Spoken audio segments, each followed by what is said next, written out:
All right, ladies and gentlemen, we are back for the final 3 hours and 3 minutes of this rather exciting race that has really turned onto its head. It's really changed it up.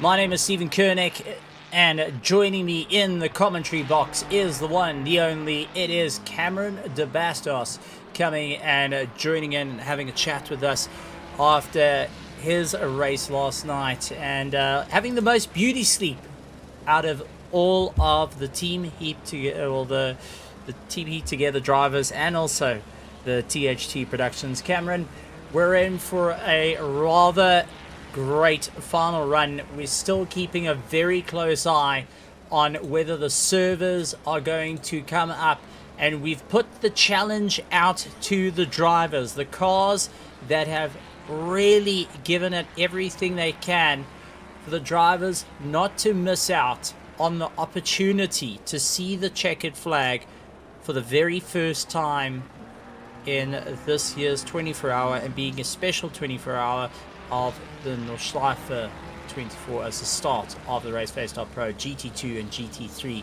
Endurance Championship for 2024. This is going to be a great one. It's going to be a bit of a challenge, as we see that looks to be the little Honda of Ludwig Zittmann going into the dirt and having a bit of a rough time out there, having to bring it all back. But Cameron, thoughts on the race so far? We did see a drive-through penalty for Dupreece, and now we see the Carigma Racing Porsche into the dirt of Jean-Ray Buerta.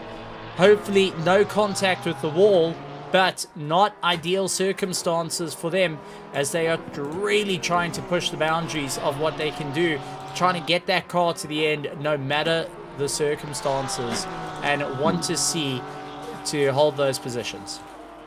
Yes, absolutely, Stephen. I think these little mistakes that we've seen from the Honda and the Porsche within a span of a few minutes or even seconds, it just shows the level of exhaustion that the drivers are facing. They are very tired. They have been running for I think maybe 12 hours plus now, as you see another excursion there for John Roberts today.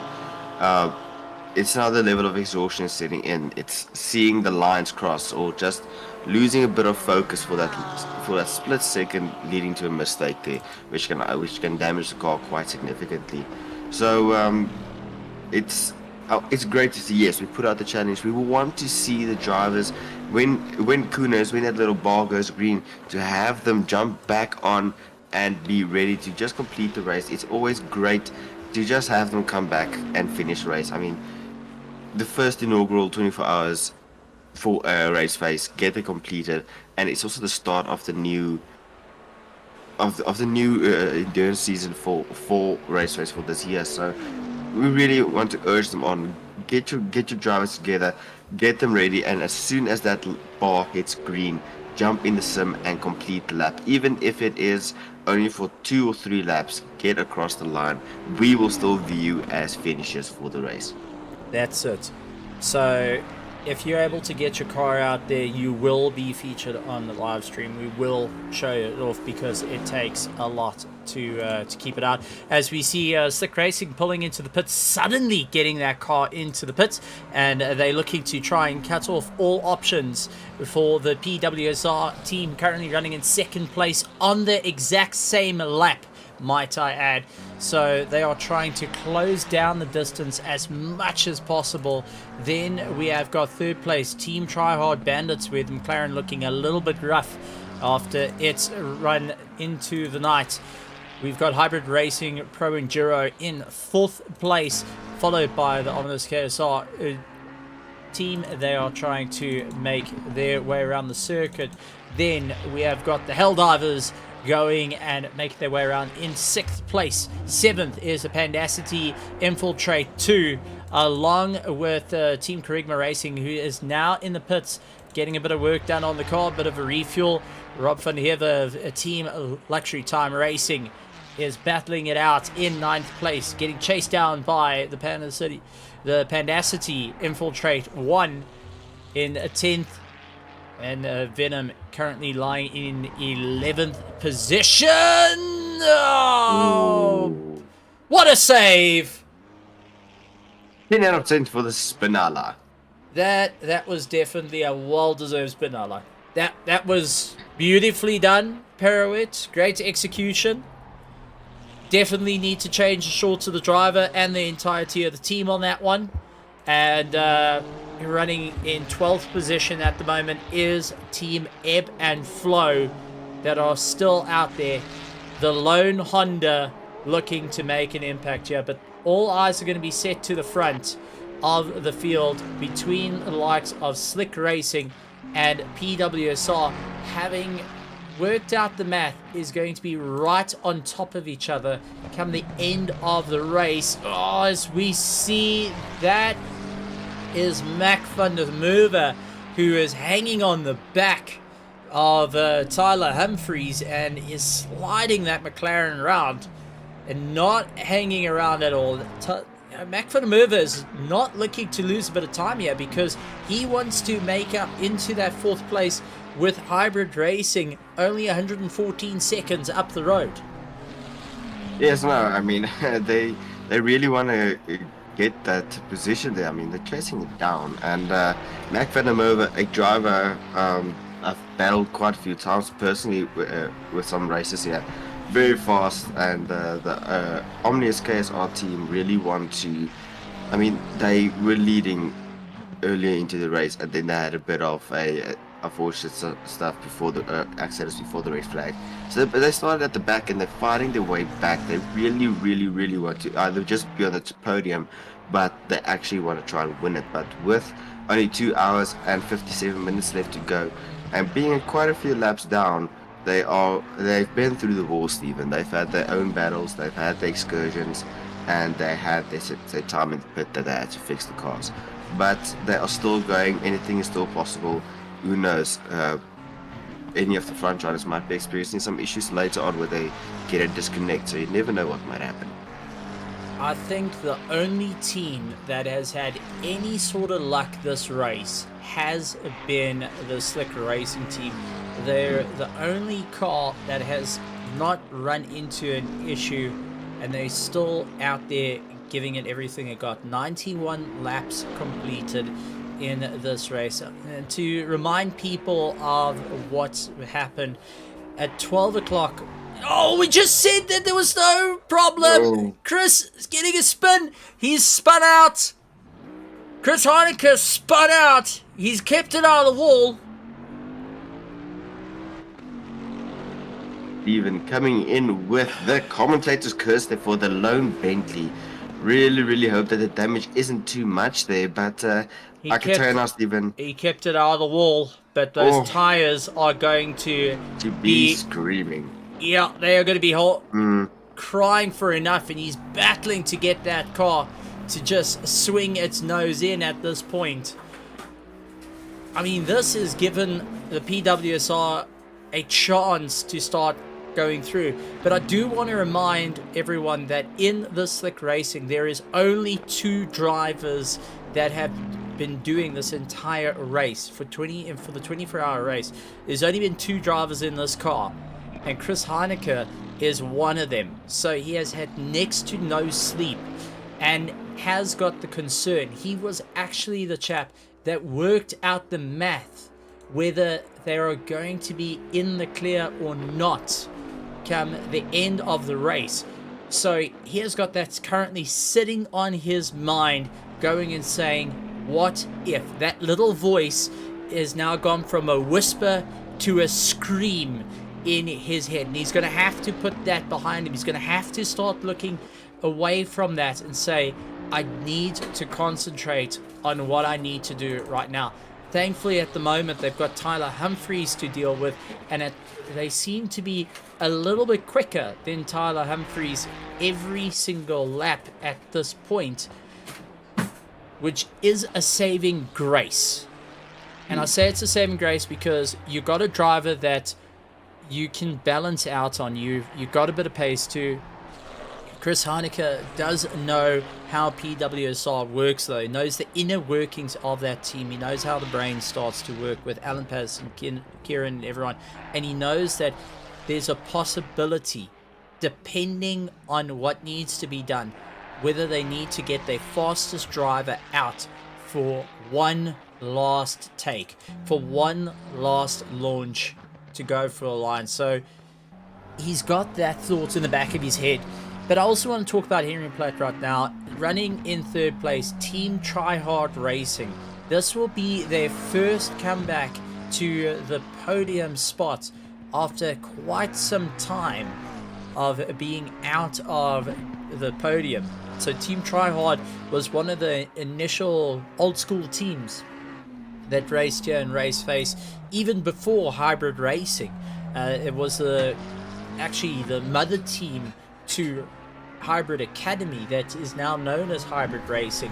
So this was part of the original, the original cars, same as KSR was part of the originals of RaceFace, even going back to the PWSR as one of the proper OGs of RaceFace. Now they finally, after having a drought of not being able to get into the podium spots, especially in endurance racing, the opportunity has shown itself once more. It's absolutely, as you said, that Team Tryhard has been around for quite a significant amount of time, along with Hybrid, Hybrid Academy is now Hybrid Racing, but for us who know them, they're still the original crew from the Hybrid Academy guys, and they've really stepped up their performance. But the Team Tryhard Racing guys, they've been going silently in the background. They a very strong group of drivers. They just haven't always had the luck on their side in terms of these enduros, always either running into some issues or getting caught up in some unnecessary accidents. So to see them running so high up in terms of third place there, and just ready in case something happens, in case one of the other cars might have a bigger accident, and getting that lap back for them from P2 and onwards. It's great to see the guys running here. It's been a while since we've seen the Team Tryhard cars on the podium, and knock on wood, and all things going well, it's going to be great to see them right at the top there. Being able to be on the top there, but we do have their sister team, Hybrid Racing. The sister team, they just ready 18 seconds behind the Team Tryhard. So if they want to hold on, they need to push. We all know also that the Hybrid guys, they really want to finish on a high. They expect excellence to be delivered. So anything subpar from that will not be what they want. May we see a usurp right at the last minute for the third place? Well, Duplessis sees it in his sights, and Q is going to pull out every gadget that he can, and Bond will lose every gadget out of his Aston Martin. It will be shoved into this Ferrari to ensure that it will be able to walk away with the third place trophy. And just in shot, that is the Helldivers coming through. That is JW Volkswagen who's coming past. And they have also had a race that has gone up and down through the order. Not as rough as Jakob Krobler's race, getting a stop-go 30-second penalty again, having a rough time out there. And that is for coming out of the pits a little bit too early off the button. And this just drops him further and further out of the order, but slowly into the clutches of Dean DePriest, who is trying to make up some time for the Venom team. The Venom team being a new team to the world of endurance racing, and we've been having a chat with Liam a little bit earlier on. We got to hear when he saw the car getting launched into the air, we could just hear the voice of pain. We could hear the defeated voice of, no, the car taking a hit like this, and your heart just gets wrenched for it. But to see a team now standing up and saying, we're going to get to the end of this, no matter what, we're going to push through it. We do know that they are down one driver. Liam unfortunately was disconnected from the service, so there's two drivers left in this car for the final 2 hours and 49 minutes, unless the Kunos servers come back online. And I can tell you that at the corner of the screen on the left hand side, you will see that is the server status that is actively being refreshed by myself every single time, trying to just see what's happening and whether the servers are alive or down. So we're constantly refreshing it. Soon as you see that bar go green, you can enter. What I can recommend to all drivers, and I mean to every single team out there, I want you guys to go and start up Assetto Corsa Competizione. Just start it. Sit in multiplayer until that little dot on the right hand side says connected. Soon as it says connected, get driver 1 in the car. So get your driver 1 of all the missing teams to have Assetto Corsa Competizione open. Look at that dot. The moment it goes green, connect. Driver 1 needs to connect. I don't need driver 2, I don't need driver 3, I don't need driver 4. That will only break it. We need driver 1 to see that dot go green. So for everyone out there that is watching, and I know you guys are watching, I can see that we've got quite a few people that are watching the racing live right now. We want to see those cars get out onto the circuit for the final time. So the moment that dot goes green in your sim, in Assetto Corsa Competizione, in the multiplayer menu, I want you straight in and getting out there, even if it's doing, as Cameron said, that 1 or 2 laps just to see the checkered flag, because you deserve to see it. At the moment, Henry Plitt, though, going and having a great run in 3rd place, trying to break away. Duplessis now closing it up 13 seconds behind him and is doing a phenomenal job at this point of starting to wrench away at that grip on the 3rd place trophy that Team Tryhard Racing has had for oh so long. But the difference is what's going to happen when they pit.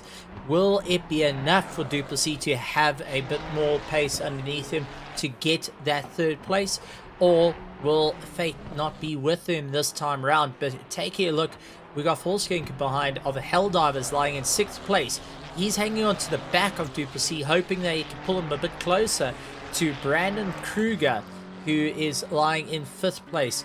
The OG KSR team trying everything they can to keep it all in check from a car that was once leading the race with a dominating lead, now trying to go and fight its way back through the order and see whether they can keep it all in check, and just maybe they will be able to take that 4th place, even 3rd at a stretch. But with 2 hours and 45 minutes to go in this race, it is going to be an uphill fight of note. This is going to be like climbing Mount Everest at this moment. Tyler Humphries into the pits, and he's getting the pit stop done. Will there be a driver change in that car? Many questions are being asked right now. Will we see a driver change to go after Chris Heinecker as he battles his way around in the Big Bend for the last 2 hours and 45 minutes? And I do think this will be his final stint. So Chris Heinecker will either be in the car for the remaining time, or this is his final run before handing the car over to Mark Hanbury to finish up the RaceFace Nordschleife 24-hour as round 1 of the RaceFace Endurance Championship. Stephen, it's interesting to see what the PWSR car will be doing in order to try and claw back some time to that big Bentley there. But as one of the viewers mentioned earlier in our second part of the stream, it is great to see the big Bentley there running at the front, bringing the fight to everybody. I mean, we spoke about this earlier this week, Stephen, with the BOP coming in and changing some things. Old cars such as the Nissan and the Bentley that one wouldn't normally suspect to be in the fight for the championships because they are such an old, well, not very old, but an old spec car, and still being able to outrun these newer generation cars, the Ferrari 296, the Porsche 992, GT3, the 991s, or even the McLaren 720S Evo. they are able to, for some reason, just have a bit more grunt and pull away, resulting in a much nicer, well, we're just getting a better run in terms of high speed. So it's great to see the cars back. It's great to have them running, which is what we want exactly. I mean, we all love the old boat, the big Bentley, and I know Daniel loves, the Villiers loves the Nissan GTR. So it's great to have them back, and great to see them in the Enduros, not people just choosing the strongest car, rather a car they want to have fun in and trying to maximize that performance. Well, Chris Heineke and Mark saying they picked the Bentley just because they wanted to be different compared to the Ferraris. But we're talking about who's going to get in the car, and PWSR has decided. They've gone and told Kieran, all right, buddy, Tyler's put in his leg of the work. It's time for you to get in and give it one more shot. It's time to really turn up the wick now. This is your time to make it work, to carry the name. So the fight comes back in. Kieran getting thrown back into the Ferrari to take on, might I add, a former teammate to the PWSR, Chris Heineke, who was a teammate with Alan Patterson for many years and many races. The two of them have worked with one another. They have seen Kieran grow from strength to strength. Now Chris Heineke will go toe to toe. He's got a bit of a gap to the PWSR car, but if there's anyone that knows how Kieran works, it will be Chris, who got to work with Kieran in his rookie years of sim racing. So this is going to be a race and a half, and PWSR's answer to Chris Heineke is to put in the fastest driver, which tells me that Alan has decided that it's time to get Tyler a little bit of rest. Seeing Chris is in the car and went, right, Kieran, you're our ace in the hole here. Tyler's got you close enough. Now it's time for you to get going. As we see, Jakob Krobler serving a stop-go 30-second penalty. Zitzman getting a stop-go 30-second penalty as he tries to make his way through. But also, do want to bring into a bit of play here that Duplessis has closed up 9 seconds to third place. So we may see a change in podium positions right now. 9 seconds to go. Hybrid Racing versus Team Tryhard. The sister teams, they are now going to go toe-to-toe with one another. Teams that generally talk to one another, have a bit of fun and a joke and a laugh. It is the friendly social team versus their esport counterpart that was developed through them. And it's come down to this. Third place on the cards, and all to play for. Yes, absolutely, Stephen. It's going to be sad to see the past there, but it just shows the caliber of the hybrid racing, the Hybrid Racing Pro 1 team there. They were second doing after the restart, and then after unfortunately suffering a restart, and just seeing them fight their way back, it just shows you the amount of pace that they had there. But he also mentioned Chris Heineke and Kieran Patterson. Oh, I remember those days, the 2020, I believe it was 2020 or 2021. 2020. 2020, yes, 2020. I also remember the likes of Leslie Oliphant. Now, these are some big names. Kieran Patterson leading out the way there for them in that time. So Chris Heineke definitely has a bit of knowledge in terms of how Kieran will work, how he will approach this, and it is great still to see that Kieran was able to jump into the car. Alan just saying that he can't connect, and that Tyler's pedals are doing the same as usual G29 rubbish there.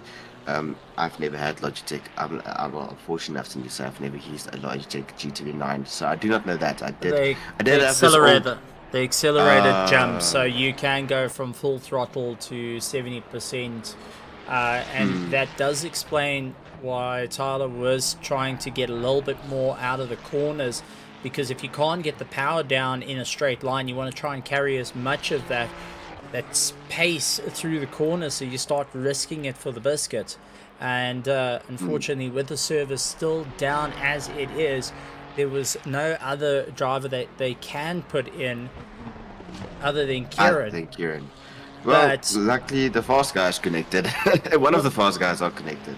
that's it. It's not completely out the bag for it, as we see JW Volkswagen, who has gotten past the likes of Duplessis, now gotten past Plitt, getting away. So Henry's trying to utilize the tow on him, realizing that there is a very, very big threat, and his team will be responding, saying, listen, you got to get the hammer down here. We're running out of time, and we have got third place, but it's all about holding on for those remaining minutes, the remaining hours of the race.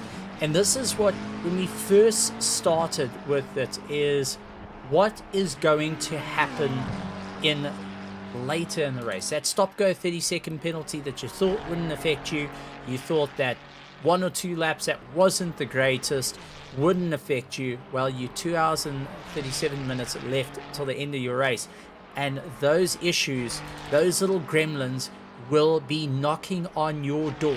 They will be reminding you that they had been around, and they will show their head. So how much are you willing to push? And let's see what it can do. Tyler Humphrey saying it's the brake this time, unfortunately, that is not getting 100% out of it. So, you know, fair play to get him in the pits instead of having the car get damaged. But it does make a bit of sense when Tyler was getting a little bit deep into the corners and sliding the car around, as suddenly you can't slow the car down through the corners, and you're battling a little bit. They're trying to keep to their strategy, but at the same time, you've got this risk.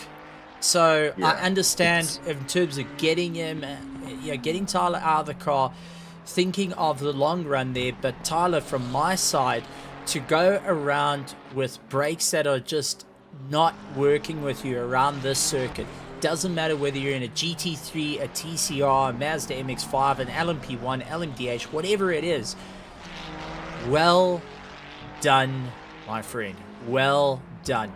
Because honestly, that would be me putting it off to the side of the road and saying, guys, I can't do this. This is just too risky. Let's get it back to the pits and, keep going. For you to put the times in that you were doing with essentially half a set of brakes, that is a proper banger. And I think you went and put in a great show. You drove the car very angrily, but you did it well. Good job, buddy. The jokes there. But, well, Stephen, I wonder if the brake pedals, if Tyler's just saying that the brakes are giving issues so he gets to go and watch the F1. But no, I'm just joking there. No, Tyler, you pulling a Max Verstappen.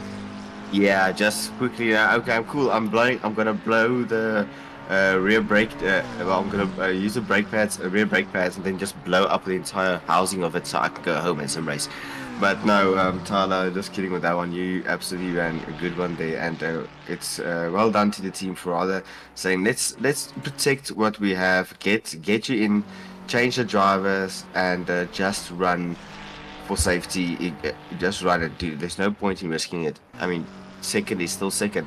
Let's not risk going and, for example, crashing the car, or not being able to slow the car down enough. So, well done to the PWSR guys, and who knows, head down, fight it out, and you never know. There's still 2 hours 34. Yes, it might feel like it's at the end. Nothing can be done.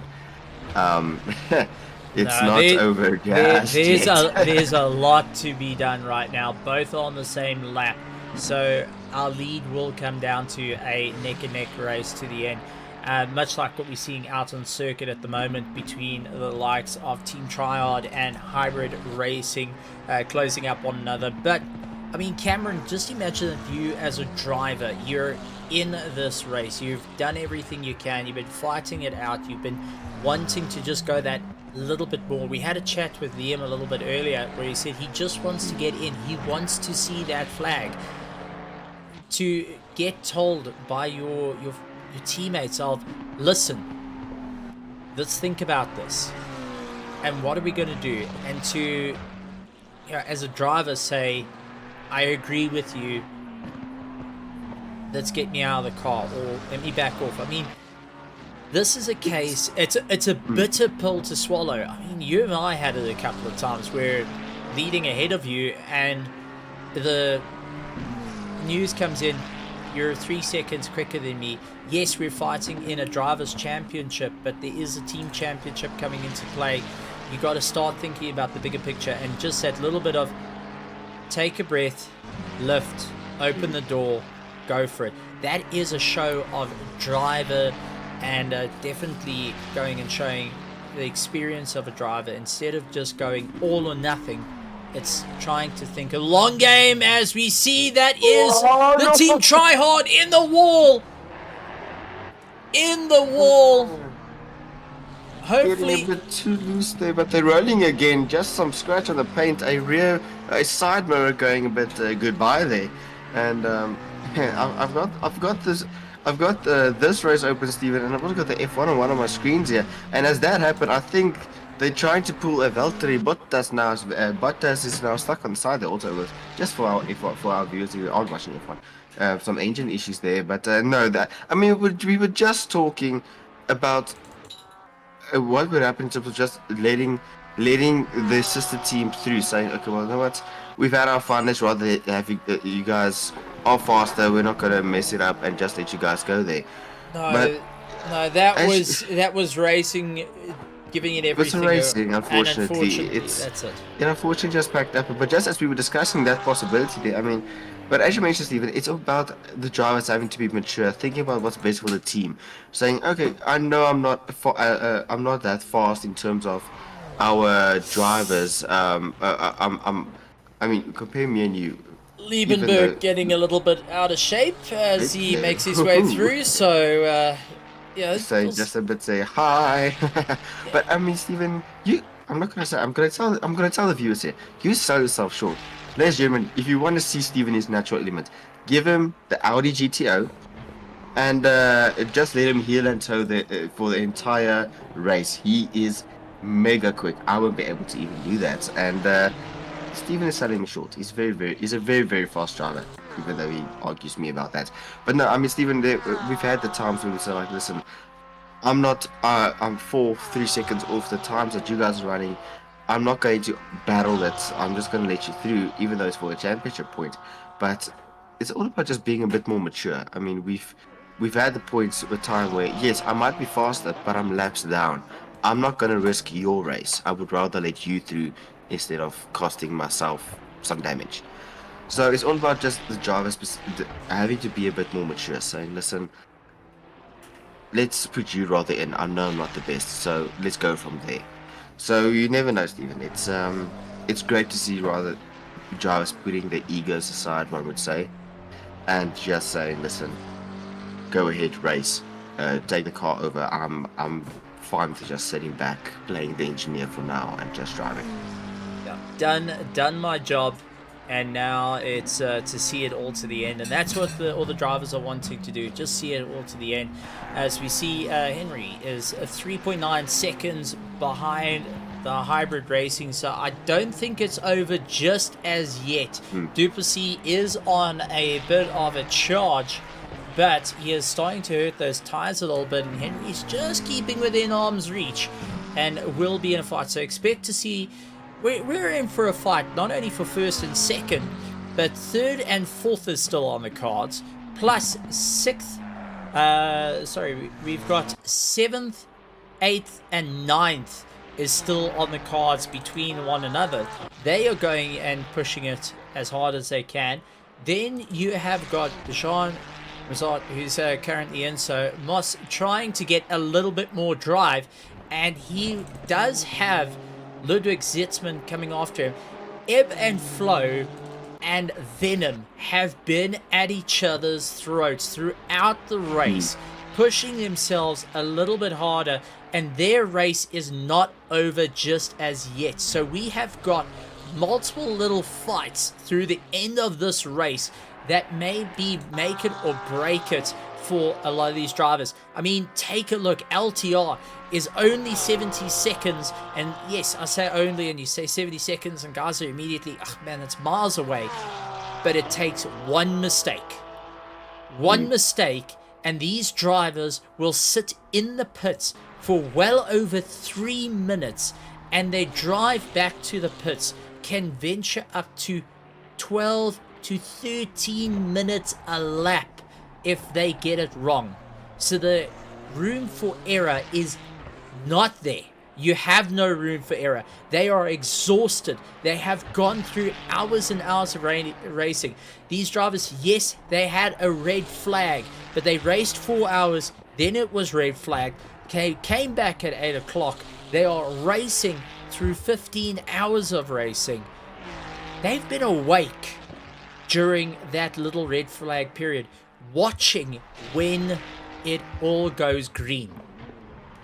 Yes. So many of these drivers have only catnapped. Many of these drivers have only had roughly 30 minutes or so just to go and catch a small sleep off to the side, and their heads are hurting, their eyes are burning, their muscles are cramping, the lactic acid coming into play that everyone is starting to go through. The heads are getting sore from the headphones and earphones that they got. All the speakers blaring are starting to sound like a cat scratching up against a chalkboard.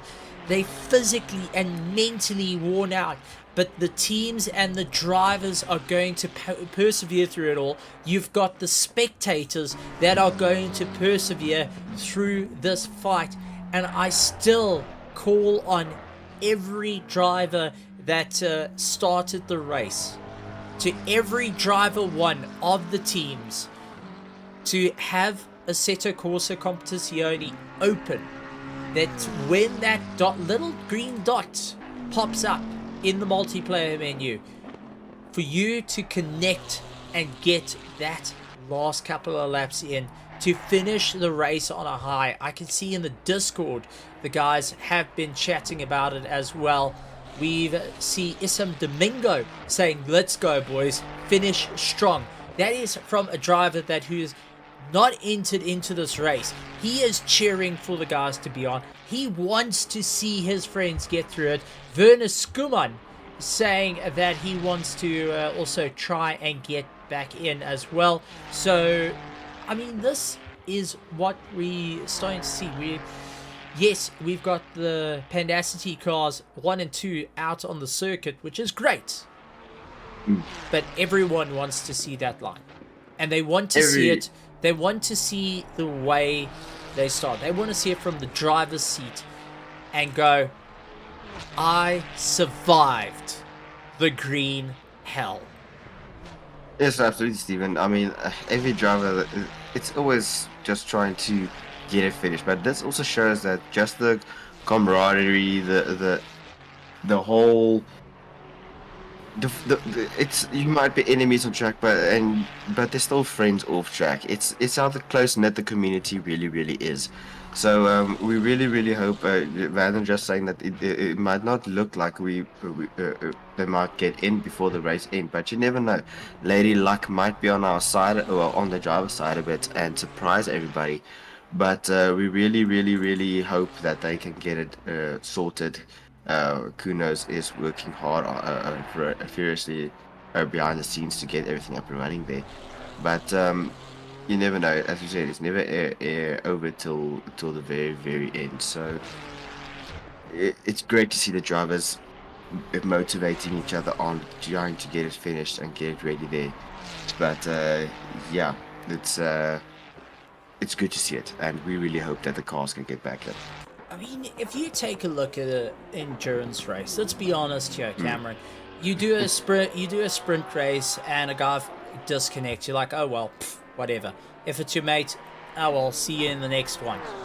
But when it comes to an endurance race, you're driving with the guys, you get to know the drivers, you get to feel for them, you get to relive their actions. I mean, you were out on the circuit with complete strangers in the world of iRacing in an endurance race that is a public lobby.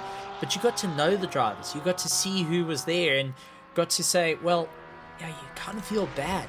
You feel bad when something misfortune comes their way.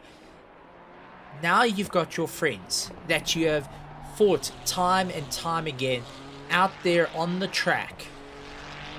You want to see them get to the end. These are guys that you have built a bond. I think anyone that goes into an endurance race, by the end of the endurance race, you actually become a lot closer to one another than in a sprint race. You start understanding the different teams. You start understanding the drivers pushing themselves that little bit more. You can see when someone has progressed. Even little moments where you watch a team that's, well, was at the back of the field, as we see Liebenberg going and making a run. You watch a team that was told, oh, well, you're just there, you won't get anywhere.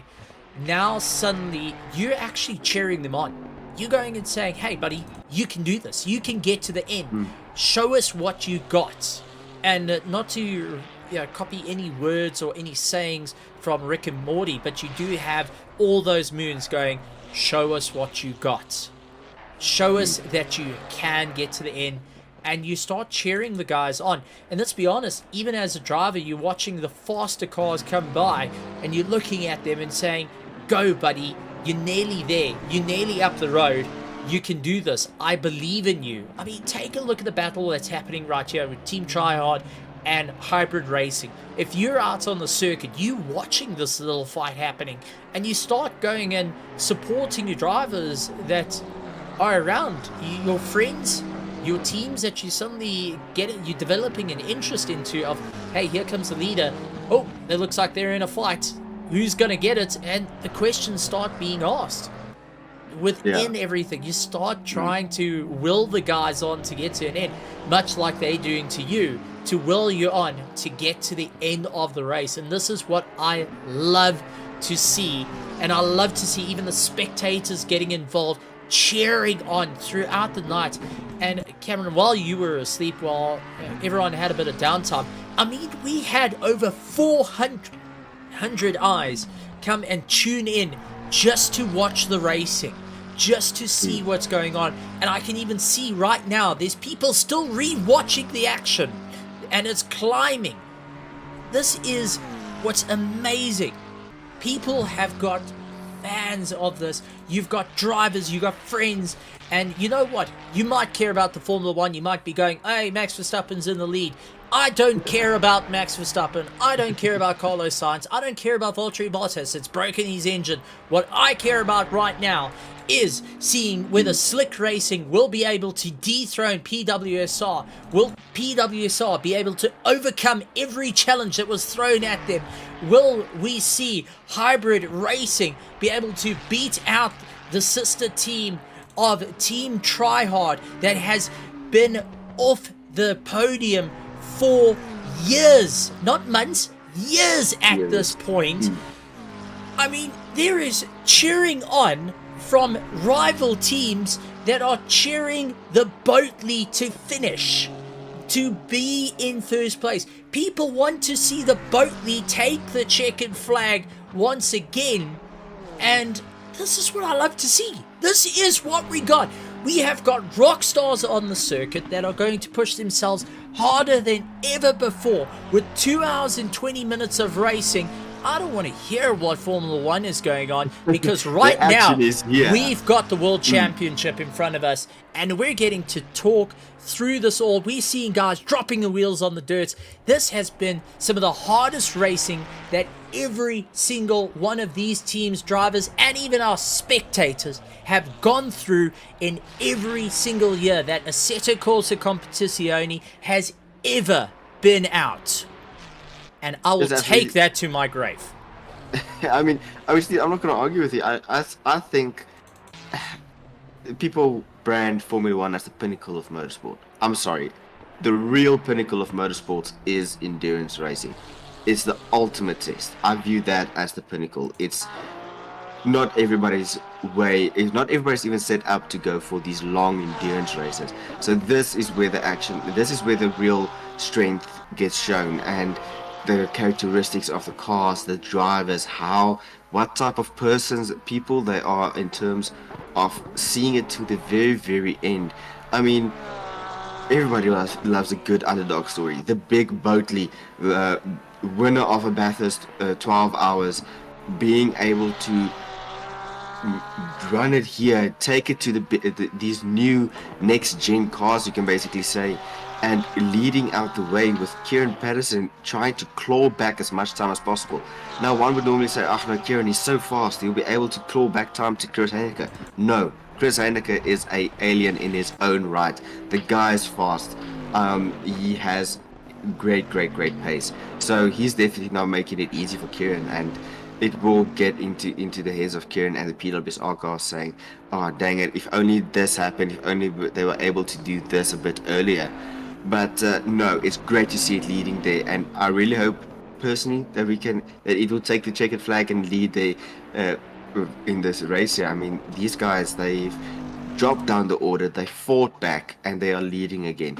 Yes, with the misfortune of others, but having them in the lead is still fantastic. Well, taking a look to the grandstand, Rick Thomas giving us a bit of information that Ruben Limburg, that's currently out on the circuit, has been awake for going on 26 hours at the moment, and unfortunately it looks like all his fellow teammates are not able to get back in the car, so he is going to be it. He is literally the pivot point for, I mean, they get called number 2. Pandacity Infiltrate 2. This is a team, a junior team, that was not meant to beat the A team. This is a junior team that was told, well, you're going to be in the race. We heard from Xavier saying they put them all together to learn. They are pretty quick and they're learning from the masters. Well, what I'm seeing right here is the 5-car junior team is going and pushing it. They are going to give it everything they got right until the single moment, and it's all leaning into it as the final drive. And now we're getting a little bit of game on, because take a look at this. Down the back straight, the Bentley halfway down, and now coming onto the back straight, Kieran Patterson in the Ferrari, trying to make his way through. So Kieran is now within earshot, trying to close up. This is going to be a monumental charge. Actually, it was a little bit further than that. So Bentley is just off the back straight. Kieran has now got half a circuit to make up on the Bentley. The triangle is our first place car. Kieran making up that little bit of time. Even Tyler Humphreys is saying, game on for our drivers. It's game on. This is it. This is time it's not only now. It's not only now that's been game on, Stephen. This has been game on since that PWSR car got back into second place. They are definitely pushing that car now, and Kieran is going to be taking as many risks as he possibly can, but not too many risks that will put the car in danger. Just enough risks to get the car faster, closer to that Bentley. And Chris will know this. Chris will see this. He will have Mark in his ear saying, okay, Kieran is busy pushing very, very hard. He's busy clawing back. He's faster than you in this and this corner. That's the beauty of sim racing. We have so many different softwares and sensors to our advantage, where a driver can turn into an engineer within a split second, seeing microsectors, seeing this little mistakes here and here and here. So it is great to have. It's going to be a battle right until the end, and I am here for it. I'm it's leaning forward, looking at the screen, ready for the action. Well, ladies and gentlemen, boys and girls, I know you guys are out there in the grandstands. I know teams and drivers and family members are all watching in anticipation for all the racing that's going on.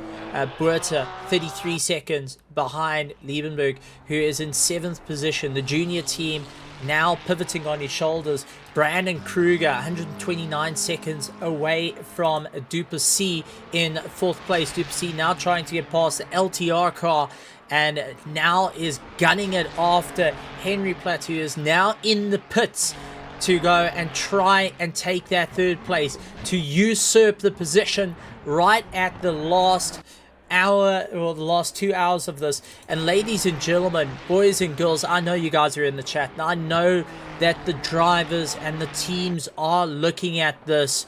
So now I want you guys to go and get all your friends, all your families, log on, and I want you to start shouting from the rafters. I want you to go and tell us, scream the names of the teams that you are supporting to get it to the end, to power their way through all their adversity. And when this Kunos server worldwide goes live once again, soon as drivers are able to enter, and I want to see guys in a set of Corsa Competizione in that multiplayer menu, just waiting for that little green dot to go up and go racing.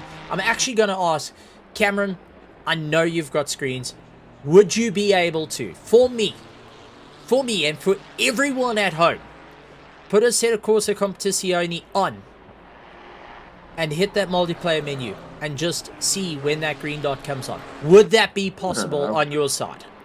Absolutely, Stephen. I mean, I moved over to the rig for that purpose, to have a bit more screen so I can see what's going on. So I'll fire that up and we can go from there. Alright, because the moment it goes a green dot, ladies and gentlemen, I want to see driver ones connect. I want to see the guys do it, but I want to hear everyone, all the fans around the world that are cheering on for the final 2 hours and 12 minutes of this 24 hours of Nordschleife for round 1 of the RaceFace Endurance Championship. And this race has not just been a 24 hour, this has been a 48, this has been a 64, this has been some of the longest races that anyone has gone through, where you sit there with a Russian roulette that is not even at your own fault. You're at the mercy of just whatever's going to happen around the world, whether a whale's going to crash into a cable, out of all things. I mean, you know, you may have a sperm whale take out a cable, but what we have right now, we have got athletes in these vehicles. We have got athletes that are staying up through sleep deprived, and come Monday morning, I think everyone is going to be feeling it. They're going to be shattered, going to work, going to school, going to college, but everyone will be saying, I was there. On the 20th and the 21st of April 2024, I was there at the very start. I was there for the first ever RaceFace Nordschleife 24-hour endurance race, because this wasn't even done on iRacing.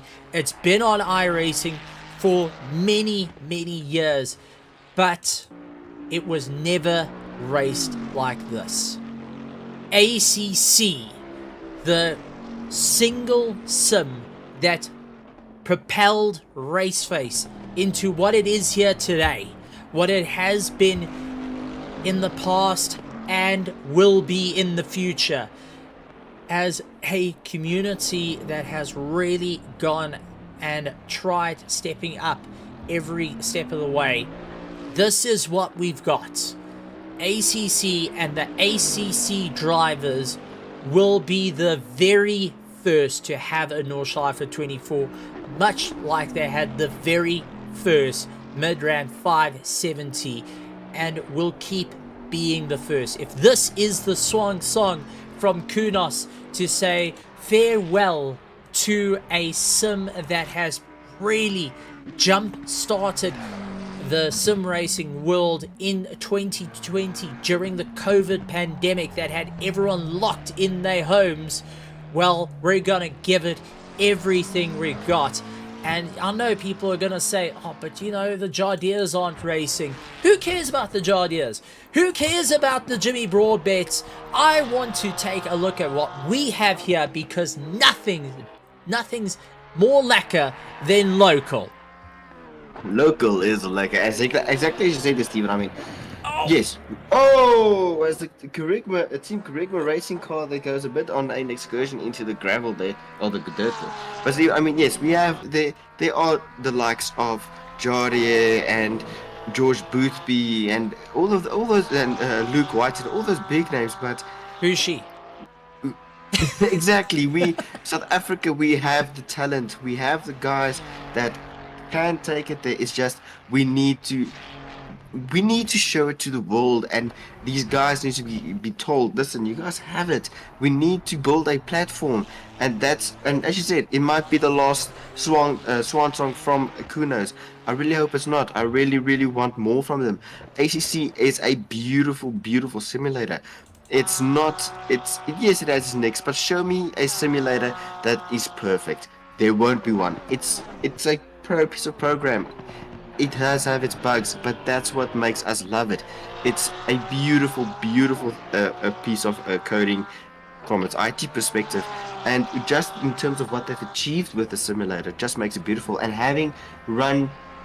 being able to run these endurances just makes it so much better. But we need to have these types of endurances to get the local names out for drivers, well, for the world even, to launch them into that massive success story that we all love to hear. So I really wish, I really hope that we can get more people involved, get the drivers that weren't able to connect again back in the sim. I'm continuously refreshing on my side just to see what is going on. Yeah, we are keeping a close eye on all of it and taking a look at the support for the teams. We have got shout outs to PWSR to go and try and take the lead away from Silic Racing, who is now in the pits. We have got a shout out from Krobler saying Team Pandacity going and supporting the two cars out there that are persevering through the run. I want to see more people getting involved. Get your friends to come into. Tell the guys, stop watching the Formula One, stop watching the soccer, stop watching the rugby. Come see the end of this and the stories that will be told. And I would love to have the drivers, the teams. I'm inviting even the team principals to come and have a chat with us in the interview room to just share their major highlight, their story that they will carry forward. Hansi Myberg has given it. We're going green, ladies and gentlemen. Green. If you are driver one, get your car in there. Get on the grid. Hansi Myberg's going in. Let's see you the rest of the field. It's green lights. Servers are open to get your cars in. So, ladies and gentlemen, boys and girls, it's green. Let's get this. We got 12 cars. 17 started this race. 17 need to finish, or even as close as darn it to that. So, we heard it green. We're watching, and we're keeping a very close eye on this. But the interview room is open for the drivers to get in and have a chat to us. But driver one of each of the teams, and I am calling on car 885, our GT2, our KTM of True Racing, Devin Ellis and Byron Couture. I am calling on Hansi Myberg. I am calling on the likes of Crystals, of Delta Negative to come in. Unfortunately, I don't think Bernard Reyna and his team will be able to get in, unfortunately, with that DNF going flat out through the pits, but they can try. I think we might have been sold for a bit of we might be sold a dummy there, Stephen. From what I see from my side, in terms of the little, the status checker, it still seems to be a bit down, unfortunately. Close the game, restart it, try it again.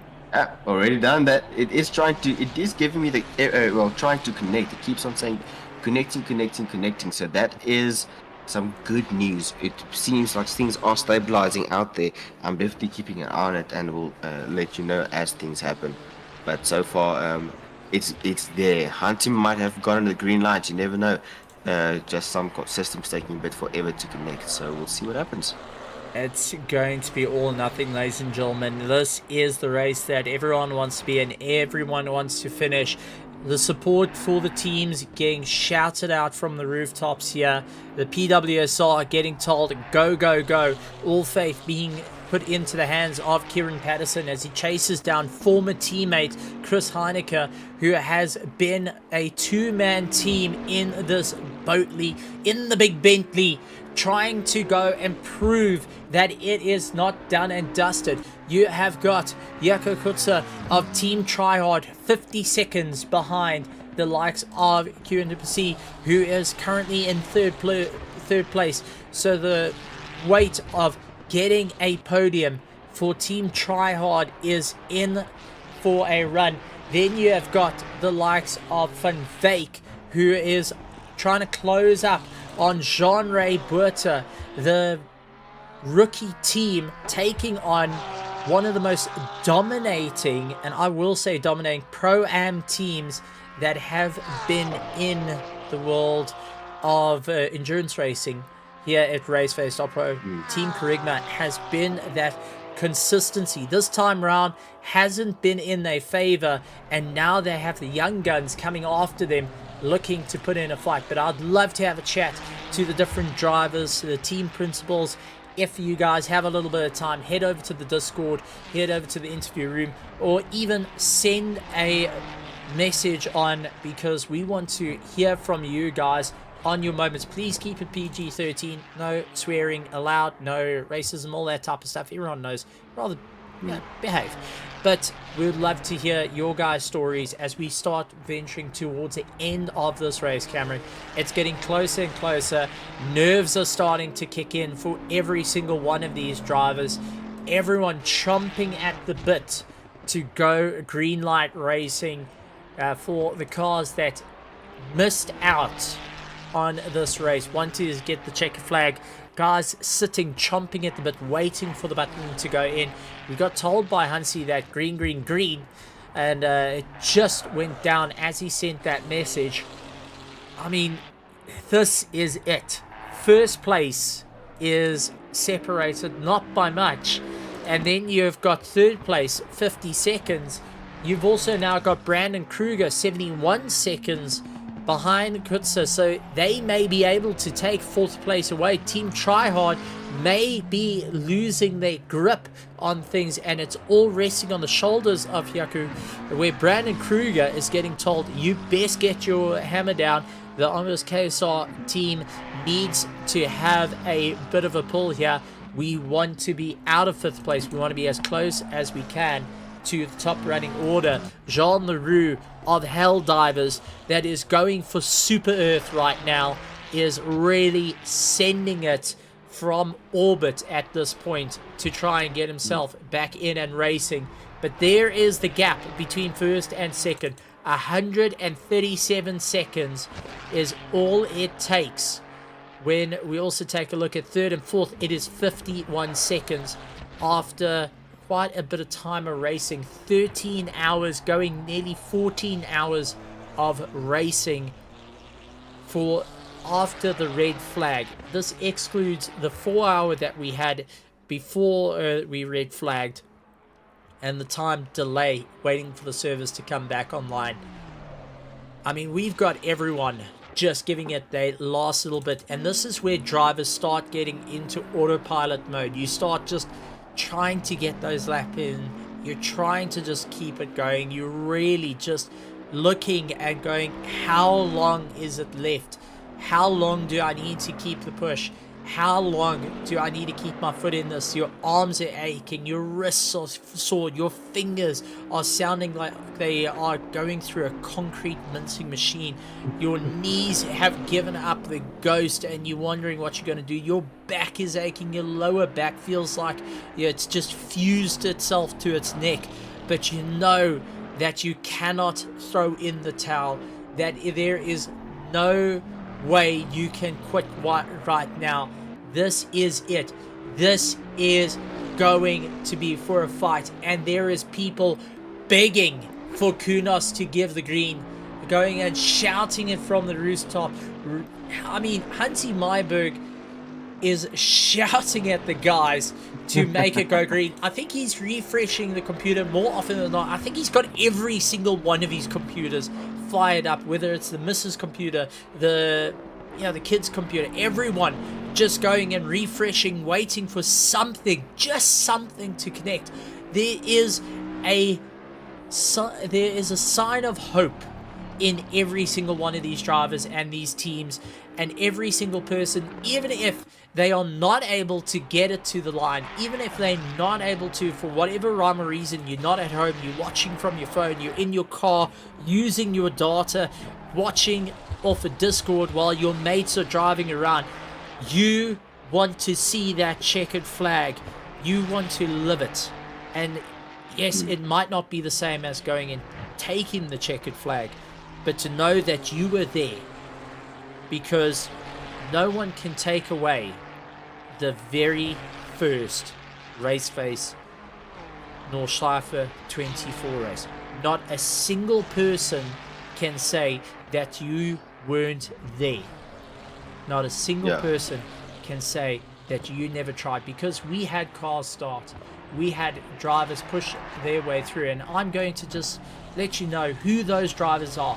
So for Delta Negative, it's Crystals, Johan Kleinans, Ethan Lacuna that are with that one.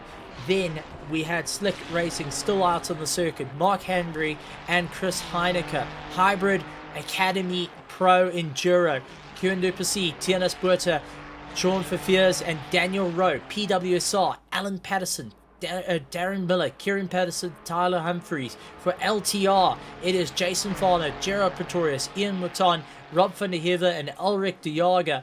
For Sabadin Motorsports, it's Byron Kutzer, Devin Ellis, Pandacity Infiltrate 1, Werner Skuman, Jakob Krobler, Ron van der Walt, Mordre Claessens.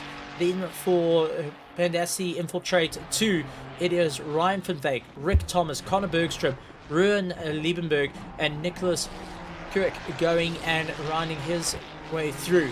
Then we got for the Ominous Gaming OKZ team, Loic Randabel, Peter Meyer, Michael Donaldson, Bernard Reyna and Tristan Herbst. Team Tryhard Racing Bandits, Jaco Kutzer, Gavin Truton and Henry Plutt, along with Eben Flo, Christian Zetzman, Ludwig Zetzman, Helldivers, Jean Leroux, Conrad Forsking, Heinrich de Vet, J.W. Forsking and Jaco Nadir. For Venom, it is Jean Mossart, Liam Swinburne, Dion Deprez and Sean Dane in the car. We've got Ominous Gaming KSR, Brandon Kruger, Bernard Barkhuizen, Mac van der Merwe, Gideon Reyna. For Team Krigma Racing, Jean-Ray Buerta, Graham Moore, Altman Buerta. For the Beetlejuice team, Andre Hiller, Chris Melvin and Ellis Mackey. Unfortunately, they did not make the start of the race, so our Fueled Up Racing was not there, so they could not say they started the race, unfortunately. So Booster Juice and Fueled Up can't say that they were there. For Team Tryhard Assassins, Hansi Myberg, and rounding out, it is the Zodiac Racing Community, SES Days, Ron Saviers, and Michael Schultz. So this is how we are going to go.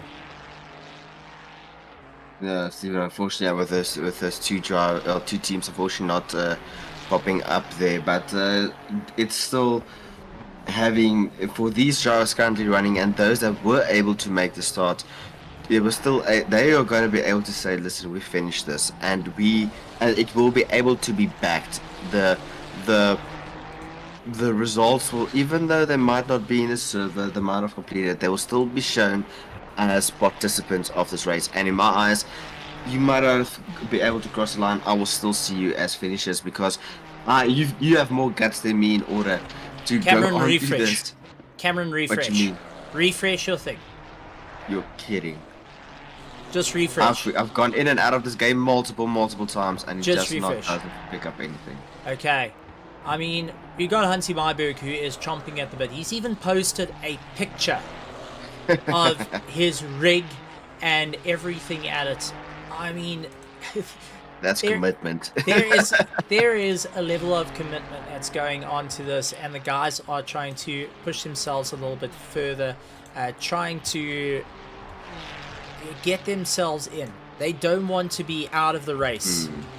And Just you know quickly, what? update, Steve. Unfortunately, it still says disconnected, but it is trying to connect something, so it seems like something might be coming up. There's no promise, but it does seem to be trying to get itself sorted. Well, ladies and gentlemen, you know what? For those that cannot make it, those that are out the service, for the teams that are out at the moment, if it comes down to the final lap, we'll happily invite you guys to come and stand in the commentary box and to be right here as the action is called for the final lap between our leaders, between all our drivers. You guys will be welcome. We will pull you in. You will be muted. Don't get me wrong. You will be muted. But we will have you guys to come and see it live out on the Discord. So if you're watching this on your Discord right now, in the link in the description, I want you guys to go and click the link, join the RaceFace.Pro Discord, and if the final lap comes and you are not able to see it from a driver's eyes, if you are not able to see it, we get to show you live from the commentary side, as we will have a live audience with us, which will be the very first in RaceFace history. Because you know what, Cameron, we've had many firsts here in RaceFace, but we have never had a live audience see the end of the race from a commentary box. We have always seen drivers go and watch from their sides. We have never had a live audience with us in the commentary box. And what I would love to do, and I call upon the guys, if you're not driving, you'll mute up. We'll keep you muted. You have to behave. But when the checkered flag comes out, we're going to let you guys come in and at least give a round of applause to the drivers out there, to the teams, to show your support. And this is also a shout out to the spectators that are watching it now, live, at this very moment. I want to show you a bit of a shot. This is what's currently Hansi Myberg's setup. If you want to talk about a person that is chomping at the bit, he has got a live stream on his rig. He has got both screens for the servers up, and he is waiting for the opportunity. And he is not the only one that is waiting for the opportunity to get back behind the wheel and finish this race. You know, we've always talked about finishing your story in the world of wrestling with Cody Rhodes and that type of stuff.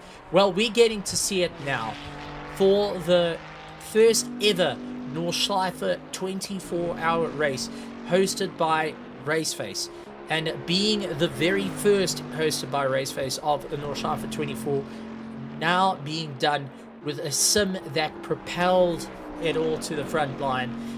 Set of course for competizione with some of the best drivers in the world, bar none. I will say that, bar none. We have got the best drivers that are giving it all that they've got. And yes, we talk about the Boosbys, we talk about the Jardiers, but you know what that I've seen when I look at streamers like that, when I look at the top echelons of races, I see guys that throw in the towel when they're just not getting that top three. I have seen guys that go, well, we crashed, that's it, game over, move on, we got a better thing to do with our weekend. You know what I see when I look at the grid here, Cameron? I see drivers that are persevering through it all, watching it live, watching the drivers, cheering them on. 1 hour and 50 minutes left of this race. And we have got drivers so committed that once these servers go live, once the servers are alive and kicking, they want to see the checkered flag.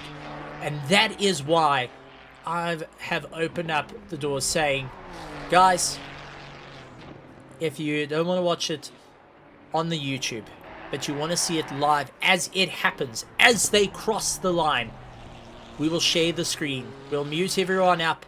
We'll have that live audience.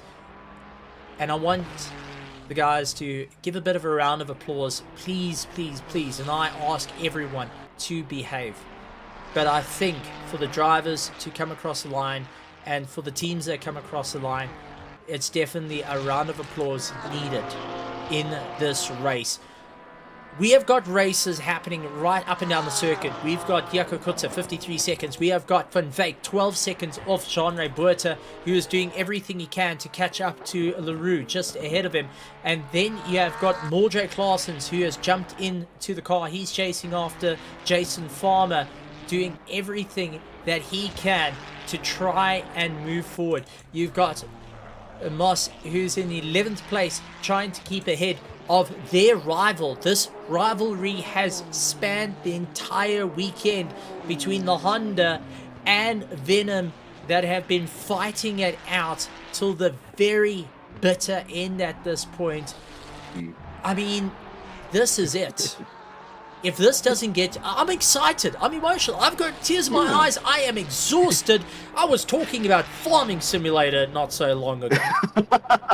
Oh boy, okay, I'm definitely going to have to go and rewatch that one then there, Steven. But yeah, no, I mean, it's an enduro. There's these small little battles popping up there, and that's what makes it so fun. It's not like someone has run away and then that's all of it. There's nobody's involved in anything. There's still these small little battles going on, and they are fighting each other tooth and nail right up until the very, very, very end. I mean, 1 hour 47. I'm pretty sure the drivers are all just counting down the seconds. They are tired, they want to go to bed, and they want to sleep. I know you're also quite tired there, Steven, but it's great to still see that even after almost 22 hours, 22 hours, that's not including the little red flag, the red flag up here, 22 hours and 15 minutes of racing, it's still very, very close, and they are still pushing it right until the very, very end. That's it. And just a call to everyone as well. If you do not want to jump in here and you still want to say well done, or even just a cheer for the drivers, and you're watching it live on the live stream, or you're watching it from your Discord, for those that have my number, send a voice note. Send a voice note. Make sure you don't swear. I'll listen to it beforehand so we don't have any rubbish voice notes going out. But if you want to go and have your final says and cheering the guys on, you can send a voice note to me.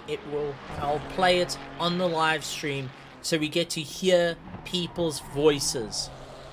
So there's a call to everyone. If you can't come into the interview room because you are sticking out with your drivers, I fully understand. But if you want to go and tell the guys, hey, well done. If you want to have that final, we're coming for you. Here's your opportunity. The floor is yours to make it happen. As we see our leader trying to break away, Kieran Patterson now stuck behind our 4th place car, who gets by. Kieran in 2nd place, closing down the distance to Mark Henry. And how's this? Kieran started the race, and Mark started the race. Now the two of them are in the last moments of the race. These two will go blow to blow with one another. Mark, who has been pioneering the Bentley in all his races, saying, I'm not going to give up. This car will get a checkered flag before the end of the year. The Bentley will have its run. It will get a checkered flag even before Kunos goes and declares ACC as done and dusted before they move on to the Assetto Corsa Evo.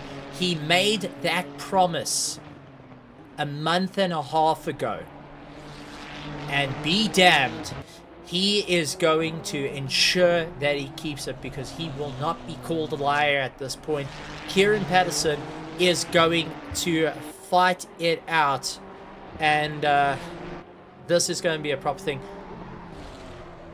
And Ellen saying we need a little bit of luck in some universe balance required here to get this all sorted out. Even Alan is saying we need to just get this. They want to get close. If that doesn't tell you how much a team wants that final shot, they really want to push and get that top spot. That is a person that's been awake for a long time, who's watching a live stream off his phone. He is watching the Discord and trying to listen in to what everything's being said, taking as much information and passing it on. But right now, it's a sprint race, and he's going to have to rely on it. And Mark getting caught up behind the Pandacity 2 car, yeah, who is also in a race. Van Wyk is 14 seconds behind Buerta and is trying to keep it going. They are also not wanting to lose too much time. Mark lost out a little bit of time there through the top section, actually quite a bit of time, but now can pull the likes of Van Wyk along to get a bit closer to Jean-Ray Buerta. So essentially the B team may be able to get themselves into the top spot. They may be able to move their way forward. And yeah, absolutely phenomenal. Cameron, I'm going to leave it with you a little bit because I've got to listen to a few things. And then, because I've got, no joke, I've got a couple of messages that have just come through that is towards the grid. So I'm going to leave this for you for the last little bit while I listen to it. No worries there, absolutely, Steven. So, yeah, it's great to see. We keep on referring to the Pandacity Infiltrate 2 as the B team. These guys that are relatively new to the sim, and they have definitely proven that the A team, currently sitting in 10th position, they are having some. They unfortunately had some bad luck with first having one of the drivers suffering some internet issues there, and then the stop go 30-second penalties from just jumping out of the pit a bit too early there, getting off the limiter. Just a very, very over eagerness there, as looking to the stands here from Arma saying, "I'm still here, had a little nap." Oh, I'm a bit envious of you. Yes, I might have slept the most between myself and Steven there, but I'm really I'm feeling the strain now a bit here of looking at the screens for a while there, and just looking at Ilza Donaldson saying humid or low runnable as is in the sim here. They agree with she agrees about the DSQ there, with humid saying the DSQ was a bit of a rough one there, unfortunately. It's something not in their control, just a mechanical issue there popping up, giving them some issues. But it's great, it's still great to see them tuning in, supporting the drivers. Arma, oh, it's Liam, so you had a bit of a nap now. You lucky little, you lucky man. A little cheeky nap there, but no, it's great. And as we see, the Hybrid Racing Pro Enduro team here currently in third there. It's just a little something that I've noted here. The 222 car is normally pitting at about halfway into an hour, so they in about 10 minutes we might see them popping into the pits to do their pit stop, and then just 15 minutes after that, the team Tryhard Racing car 177, that's when they normally pit. So the cars aren't around in the same sync. They are all following a different race strategy, and it's going to see who will do the final little splash and dash, how it will play out into their favor, and how if it will be good for them or not. But currently we do have Mark Hennebury just completing 100 laps now, on his 100th lap there. And yes, it might seem a little bit not enough laps. I mean, 16 hours, and we've only done now 100 laps. It's good to remember these are 8-minute laps. It takes forever. As the Arshel saying, 24-hour Nords and F1 at the same time. Yes, too many things going on if you are a motorhead and also a sim driver there. But we do we do have our ways of keeping in touch with everything going on there. But no, the Bentley showing it's still got the punch there. It's got the prowess, and can still take it out and take it to the big guns here. So no, it's absolutely fantastic to have the Bentley in the front here, and really happy to have it on track. As we have Steven here, just very making sure that the voice notes that we get are PG and safe, family friendly for any of our younger viewers out here listening in and watching in here. It's we always keep it family friendly as best as we possibly can. Oh, not best as we can. We always keep it family friendly here. But no, it's as we see Jason Kutzer, Jaco Kutzer, car 177 popping into the pits. This is quite early compared to where we should normally expect him. I wonder if they're trying to just sort out, just trying to get back up to sync. Running, as we see the hell dive, is it sending it there onto the run into the Nordschleife and then putting it into the wall, punching in the wrong, buttons to send in a dive bomb there. Now this car has been showing some phenomenal pace, starting from the back, being lapped down, and then clawing the way back up into 6 car 404, right behind our third place runner there. This car has been giving it all. It's all there, and they are ready. They're trying to unlap themselves, and unfortunately getting a bit too over-eager, too early on the throttle, and hitting it into the wall there. Alright, but it's still not over. Well, here's Steven. We have him back. Yeah, I'm back, and I've got a couple of voice notes that come through, and had to do slight little bit of work on it. We got 2 voice notes that have come through, many more to come through from everyone, and we're going to play the first one from Jaco Krobler, who was one of our drivers out on circuit, just going and also saying a big thank you to all the spectators. So we're going to play a bit of a voice clip from him, and this is Jaco Krobler of the Pandacity 1, who's got Mondre Claessens behind the wheel. But all the way I had your stream running, and I heard the encouragement you're giving to everyone, and so thank you for that. I think that's one of the big things that keeps us going, especially if you hear there's people struggling just as much as we are struggling with driver planning, because driver planning went out the door as soon as Kunos decided, listen, you're not logging on. But yeah, thank you very much again from our side, the Pandacity Team 1. We are definitely enjoying the race, and our Team 2 is having a race of their lives, so we are rooting for them. I think they'll be in a battle for 7th pretty soon. Anyway, keep it going. We'll definitely cross the finish line. By hook or by crook? Not crook, by hook. Cheers, dude.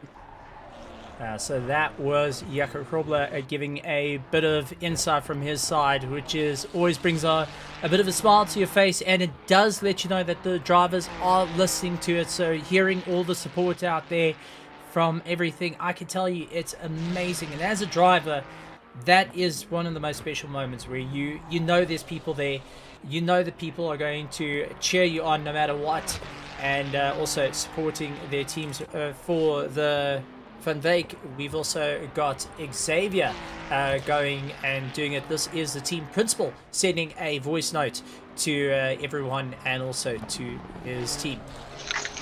Hey all, just want to say a big congratulations to all the drivers who have made it this far.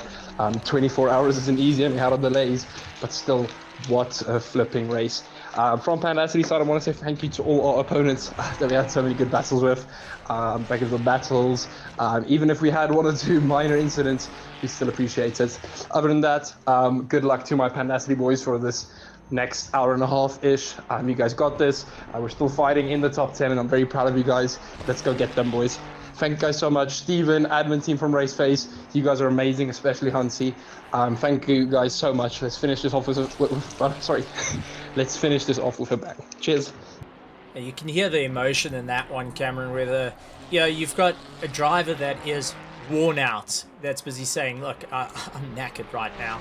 And then you have got the likes of, well, you also have a team principal that is just smiling ear to ear and you know, beaming of the race that's going on and what his team's doing. And I look forward to having many more of those messages, even guys coming into the commentary side of things, just to say a few words as we are nearing the end of this race. We are 1 hour 34 minutes, which would be in 4 minutes, it would be exactly a Thursday night's race that we are going to see. Michael Donaldson saying, if the servers come back on, ZRC will go across the line. They will finish and get across there. So if any of the ZRC guys would like to come and say a few words as well, you are welcome to. So we want to see them as well go and say a few words. But you can hear the emotions. You can hear people worn out, and you can hear that everyone is just fighting. They wanting to get to the end. They want to see that checkered flag. They want to see their friends go and succeed, even when it is looking a bit rough.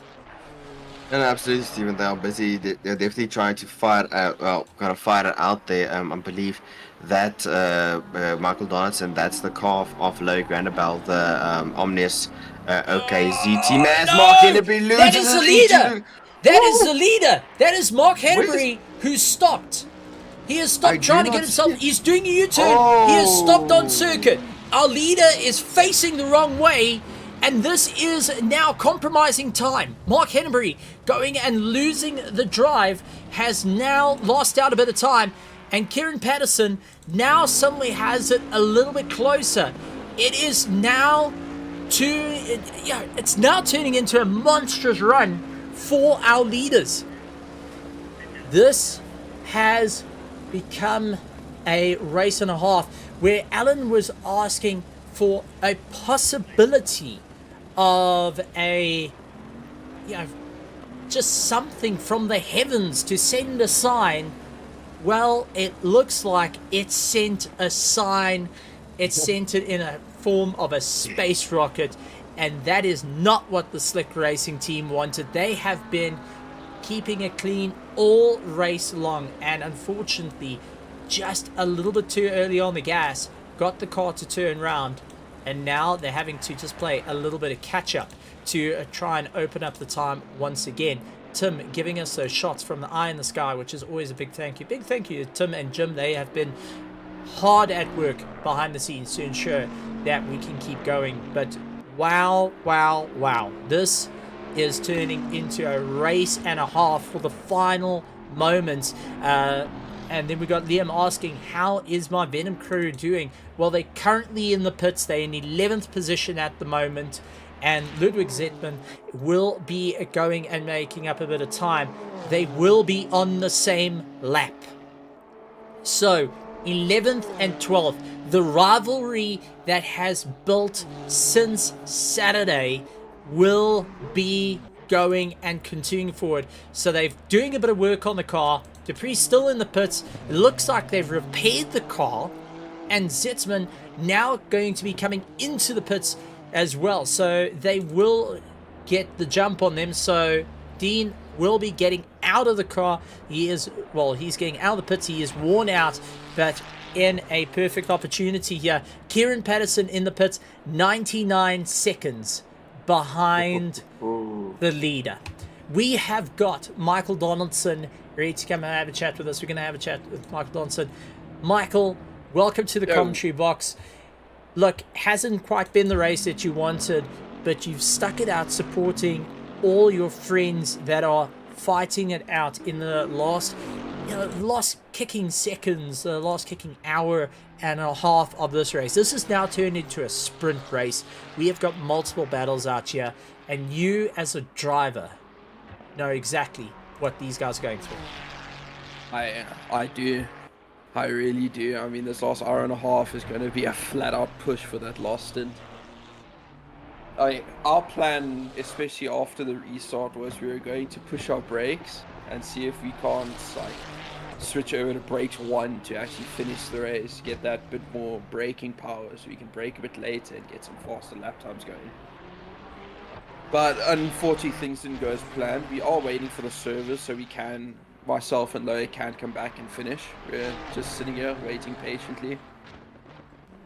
But we really want to come back and pull through.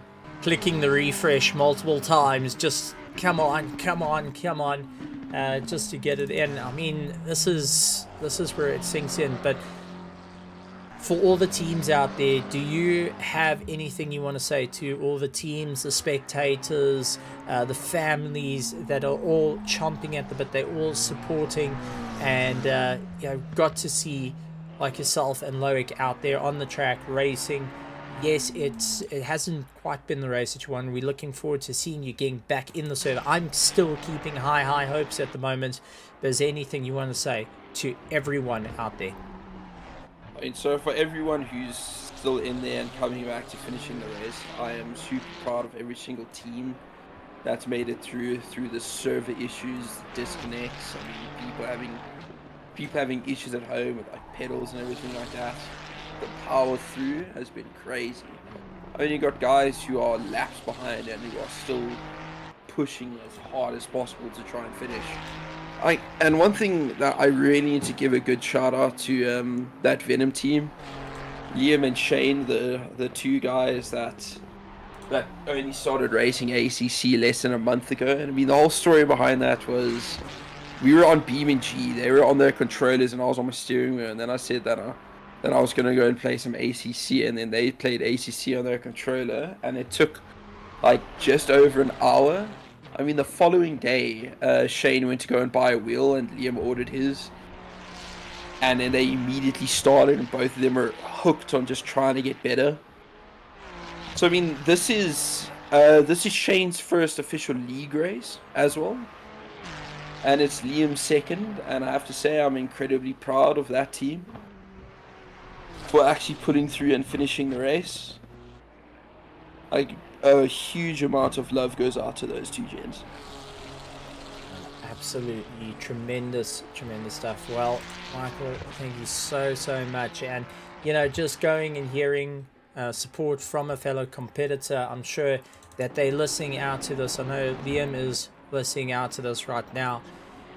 And after the amount of time when you can walk away with the respect of your competitors, that means that you've done something. You've really cracked on, and you got you got what you came for, and that was respect to show that you can go for it. Now the next step is to go for the win, as we're seeing our drivers make their way through. Michael Bonson, thank you very much, and we look forward to seeing you guys getting back on the server. Holding thumbs from my side. That is all. I am really holding thumbs on this one. Cameron, anything you want to say to Michael and his entire team before we let him go? Well, just one thing, pretty much, Steven, is just Michael. It's still gut-wrenching that you guys unfortunately had to suffer that DNF, but it's still very, very glad that even with you guys out, your team is still sticking around, supporting the Venom team, helping them through what they are, and a very, very big up to Dean and Sean and Liam and everybody for just joining in into doing their first. In doing the first enduros and everything there, but we really hope the servers are going to be back soon to get you guys back in here.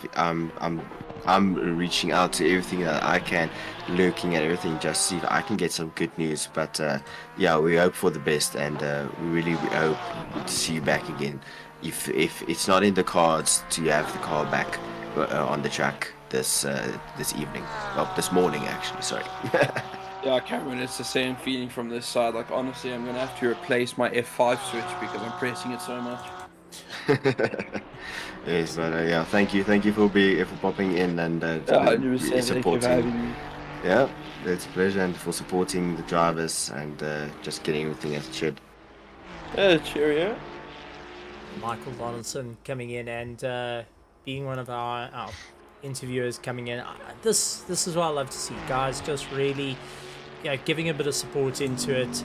Lots are going on. Hansi Marburg saying, "Come on, all racers." all 12 teams that are still actively going on the circuit. 17 cars started this race. 17 teams went and decided that they can get going. 17 teams said, you know what, we want to finish this green hell, and be damned, we're going to end it. And we're going and seeing a race happening.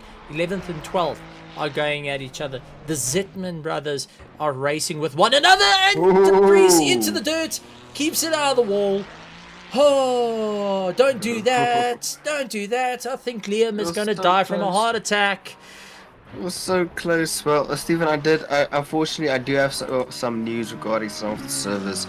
I popped into the community, well, there's a community manager for Kunas, most of us know him as Raggy, or Ben McConnell. I popped into his stream that he had there quickly up there, and unfortunately he says, well, they are not, unfortunately they do not know what is causing this massive outage, and they do not know where it will be back, unfortunately, but we are approaching the 5 hour mark, and unfortunately, yeah, as I said, they do not know what's causing it. They are still looking at the issue, but crossing all fingers, all hairs and all toes and everything that they get the solution, that get the error that was caused the problem and have it up and running shortly. Send them a message and say we need 10 minutes. That's all we need is 10 minutes to get our guys in. That's all we need. I'm pretty sure. Turn I'm off pretty sure he's LFM. hoping. No one wants to see LFM. No one wants to see them. Forget them. This is more important. Send them a message. 10 minutes. That's all we need. Then they can turn the stuff and leave themselves to their own devices, whatever. Yeah. But we just want to see the guys get in and go racing. And I see I even the wish it biggest was that batter saying simple, go. Go PWSR and go service. I mean, yeah, I'm pretty sure he's also rooting for him. I mean, he really wants to. I think he also wants to get back. Yeah, no, the biggest, baddest, best. That's I think that's the coolest name. I mean, they're the biggest and the baddest, and they're the best at it. But just shouting there, go PWSR and go service. Everybody's cheering on for the service there, Stephen. I think we all just want the service up and running at this point. And take a look at Zitzman, 69 seconds away from Debris. Then we've got Mark Henneberry going and trying to pull away from Kieran Patterson. Both are going to be on the same lap. And this has been a to and fro battle. But now I've got a question. If the Bentley needs to pit right now, if it needs to do one more pit stop, that means Patterson can close the gap. Or do you risk it for the hour and 20 minutes? You know that you can do roughly about an hour and 10 minutes in the car. This is when you start switching stuff down. And it's come down to this. What are you going to do? Are you going to pit and risk? Or are you going to get out and get going? Well, I don't know, Steven. I mean, as we saw Mark having this little bit of a spin there before going towards the pit straight there, he continued on, and Kieran went into the pit. So it's difficult really to really say what might happen there. At this point, I think Kieran is just literally pushing to get as close as possible and just claw back as much time as he possibly can. But I mean, one accident from Mark or even Chris, and it will be a nose to tail racing, pretty much, I can say. I don't think Chris is going to be in the car. I think it's Mark till the end. I think these are the drivers. These are the final drivers. Yeah, the final drivers. I mean, they are used to the track now. They know what to expect, and they are used to the environment. So you never know. Someone might jump in, but I think these might be the final drivers for the final driver swap is done. Now it's just the final tire change and pit stop, and then we'll go from there. And Kieran trying to make up a bit of time. He's just getting onto the old Nordschleife. Third place is Hybrid Racing Pro. They are doing everything they can. They are ahead of Team Tryhard Bandits, followed by on this KSR Endurance Team in 5th. 6th place is currently the Hell Divers Jean Leroux behind the wheel of that car. And 7th is Team Kerygma Racing. Only 12 seconds away from the Pandacity Infiltrate 2 car as they make their way around the circuit. But let's see, do they try keep up the pace, and our leader gets held up slightly behind them, because this is where it gets a bit twisty. This is where you're going flat out and you're going to go into a little bit of a heavier braking zone. Will Mark be able to get past, or will they be bamboozled right before it all? Trying to gain a little bit of time. Blue flags being waved by our marshals, our dedicated marshals right here at Nürburgring. They have really stood through it all. They've put in the work and tireless efforts from all our admin and our marshals and medical crew and everything out there, including our spectators. And yes, I treat them like they are real, because they are to me. They're special. I mean, they are. They have They're machines that have their own mind. You know what? Someone took the time to place every model out there. You know, if your job was to go and put a model every little bit, that is your job. That is definitely else to it. I mean, I take my hat off to someone that can do that. But now we take a look at our leader, whether they're going to get held up behind the Pandacity car. Will they be able to get by? This is a very difficult section to try and get past the car, because if you dive it up on the inside, you can force him into a wall, but you can also put yourself out offline, as we see Mark going offline, getting a little bit squirrely. This is where you have to just try and taper it off a little bit. Focus on getting onto the that back straight. Oh, this is where you play follow the leader. Rather keep it safe. You might lose some time, but do not risk it. That's the best advice. Don't risk it. Just keep it as best as you possibly can. They will move away on the stretch ahead, the long straight, the back straight there. Just keep it behind, rather follow. That's the best way. But and now it's unfortunately going to be like taking unnecessary risks, which can lead to a massive accident. It can lead to 5 minutes you lose in the pits, and it will definitely hurt their chances of taking that checkered flag, as you see finally getting past the Pandacity Infiltrate 2 team there. But now the question is, how much time has he lost? How much time has he lost towards Kieran Patterson for doing that? It's going to be difficult now as we reach the final final stretch. 75 minutes. That's Yeah, it, 75 minutes of this race, and I'm pretty sure the drivers will feel better just thinking minutes instead of an hour and 15. Well, going and seeing actually Mark going and saying thank you using the hazard lights, so that's always nice. It's always nice to have someone just saying thank you as they make their way past. It makes you feel as a back marker that you feel appreciated, I would personally say.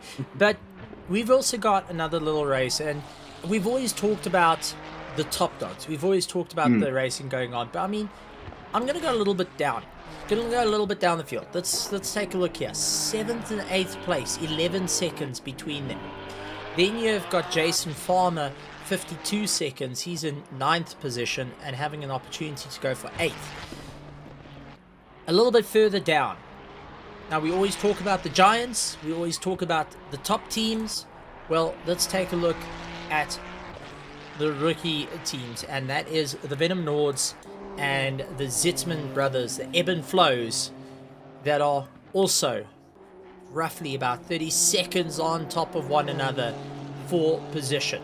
They are going to give it everything they got right until that last moment, and we will see a fight between these two teams at the rate it's going, because looking at the lap times, Dean did a 10 minute 49 on his last lap, where Zitzman did a 9 minute 51 on his last lap. So there's a minute difference, or just under a minute difference between the two of them per lap. And oh no! No! That's a 5 minute damage. That's a front end that has seen better days. Dean losing it. That's the steering completely is not wanting to turn. trying to limp it back. Oh no, Steven, this is just gut-wrenching. At least I can turn some left there, but turning right is definitely gonna be quite difficult. Oh no. It doesn't want to turn. Oh, It doesn't want to side is turn. gone. That Oh, right side is completely he's gone. trying to drive it through. He's trying to drive it through.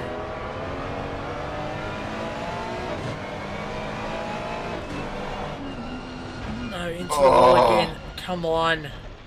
Come on, you're almost there. I think. Yeah, no, he's almost there. He's almost there. He's going to be getting onto the back straight soon. He's going to just... Be. Oh, now he's not wanting to turn at all. Just parking it and deciding to rather do the toe back. This is a 5-minute stop that will unfortunately cost them that 11th place now. But that's It's not 5 minutes. It's not 5 minutes. No, it does. Is it now a bit more? A toe back from there. You're looking at about 6 to 8 minutes, and then you got the repair work and everything. Oh my. That's just gut wrenching as we see. This is where Dean unfortunately lost it now, and this will mean now that Ludwig will take over that 11th spot once he gets past it. There, it's just a bit more behind it. But Steven, that's really just that breaks my heart for them. But I really hope that even though it might not. Colossus gets it unsteady as well. Ooh. Driver fatigue someone said in there, but I really hope that this does not mean that the Venom guys are deciding to throw in the towel. No. Guys, no matter what, you see it till the very, very end. This is still, it might be last of running, but you never know what might happen. They're not Keep lost. on going. They're not lost. They're not. They're not Oh, lost. luckily. Remember, there is guys that are Lost not of the running, but not lost of the finishes. You guys are still. You guys are doing a phenomenal job. Keep at it. Do not give up. And get that car fixed. Use the duct tapes. Get the hammers out. Get the mallets out. Just hit everything. Paint it back into shape. And just get it out. I understand tensions might be running a bit high there. But forget about the tensions. Just keep on running and keep on doing it. It's now going to the very, very end. You know what? This is a call to all the sim racers watching and all 30 of you that are currently chatting and seeing. I could see you guys. I want to see you guys all type in the chat. Let's go Venom. I want to see that typed in. Rick Thomas, Biggest Baddest, Alan Patterson, Tyler Humphreys, Hansi Myberg, Ruan Heineke, Michael. I want to see everyone. These are drivers that a month ago are doing it. I want to see hashtag #WeAreVenom. There we go. I want to see these guys go and say it. Let's go Venom. There we go. Already starting to come in. Cameron, you're putting in there. Alan Patterson putting in there saying let's go. We've also got Michael saying let's go. Tyler Humphreys. We have got the support to the sim racing. So, to the Venom team, get your backsides out there. Go see that checkered flag. The Honda might be at a distance right now, but who says that you can't give up? Who says that you guys are going to be throwing in the towel? Are you gonna let a lawnmower get ahead of you? Ahead of the prancing horse? And to the Zetzmans brothers, I want to see you guys push it as hard as you can, because they're going to come back with a race and a half. So I want to see you guys get out there and push yourselves that little bit more. Welcome to sim racing. And you know what I remember about sim racing? And this is going back. When I hit my lowest of lows, and I mean genuinely hit my lowest of lows, the sim racing community showed what they can do. And that is the support. And that's what we are seeing right here in the YouTube chat, where the guys are cheering on a team that started a month ago. And even Hansi Myberg saying if he was on the server, he's going to do it. Daniel De Villiers coming in saying how's it. I mean, these are teams that they are fighting out in the first place. These are teams that are currently in their own little battles as well, but they are choosing, they are saying, let's go racing. as we see Mark Emery now getting past the Team Kerygma Racing. Kieran Patterson giving it every one. This is going to be a monster run. And Liam saying, bring me the Mr. Min. We're going to get the car going. I love that, Liam. I love that enthusiasm. I love that you want to get into it. That's what we want to see. And that's what we're getting to see from every single one of these drivers out here. I mean, we've got Team Tryhard Bandits. They're only 111 seconds away from the KSR OG team. We have got the likes of Jean Leroux, who is getting it everything he can of the Helldivers for Super Earth as he makes his way through. We got Jean-Ray Buerta of Team Kerygma Racing pushing as hard as he can, but right behind him is the B team. That is the Pandacity Infiltrate 2, 7 seconds behind. Jason Farmer of Luxury Time Racing is sending it 45 seconds behind, and it will make it happen no matter what. We have got teams fighting it out up and down through this order. We have got guys who are willing to push the boundaries and make sure that they can keep it all in check. So ladies and gentlemen, boys and girls, please keep an eye out on this, because when we are going racing, we are going racing. We don't do things half-heartedly out here. We push it to the limit. And when those servers go live, and trust me, everyone's shouting at Kunos right now saying, just give us a time. Just give us that brief second to go and cross the line. That's it. But I'm putting the invites, what I'm putting the invites out to is to the spectators and drivers. If you would like to be part of the live audience that wishes to give a round of applause to the drivers, you've got to behave though. A live audience to say congratulations, a round of applause, or anything like that. Feel free to let me know and move yourselves into the interview room, but leave yourselves muted. So for those that want to be in the audience, you're in the interview room, but your microphone's muted. I'll only move those in. Okay. So then we'll have a live audience. I'm looking forward to that. And I see I got a message that's just going to quickly listen to. So Cameron, I'm going to pass over to you for a brief little time. No, absolutely, Stephen. There's Liam saying there now he wants upset. I myself prefer rather a Mr. Muscle kitchen cleaner to get all that nasty little grime out there. But I don't think you want to clean off the grime from the green hell just yet, there, Liam. I mean, it's a rite of passage. It is something that many real world teams will take the cars from the Enduros and they will literally just take the car and they will seal the car, reseal it, keep that dirt as a trophy and as a pride to say, listen, we were able to complete it and we ran this race. We were able to get it done and we kept the car and we didn't wash it. It just got the body panels got shipped over to the next race there.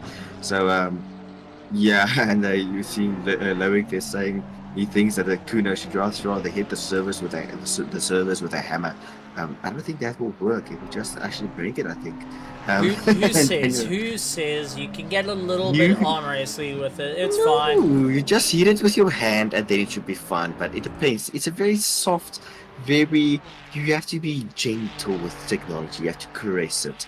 Make it, I'm not going to go into that. I'm going to make this very, very weird. But hitting things about your honey pop simulator that you got in your Steam library. Are we going to talk about that? No, not have that. I invite anybody to go onto Steam and search for Retribution. I will add you as a friend and you will see what I have in my library. Stephen is talking absolute nonsense at this point. We do have a voice note from the man himself, Mr. Raceface himself, Bertus Hugo, saying a few words to our drivers, our grids, our teams and our spectators, just giving us a bit of insight. Hi everyone, just a quick one from our side to say good luck to all the teams and drivers for the last hour or so.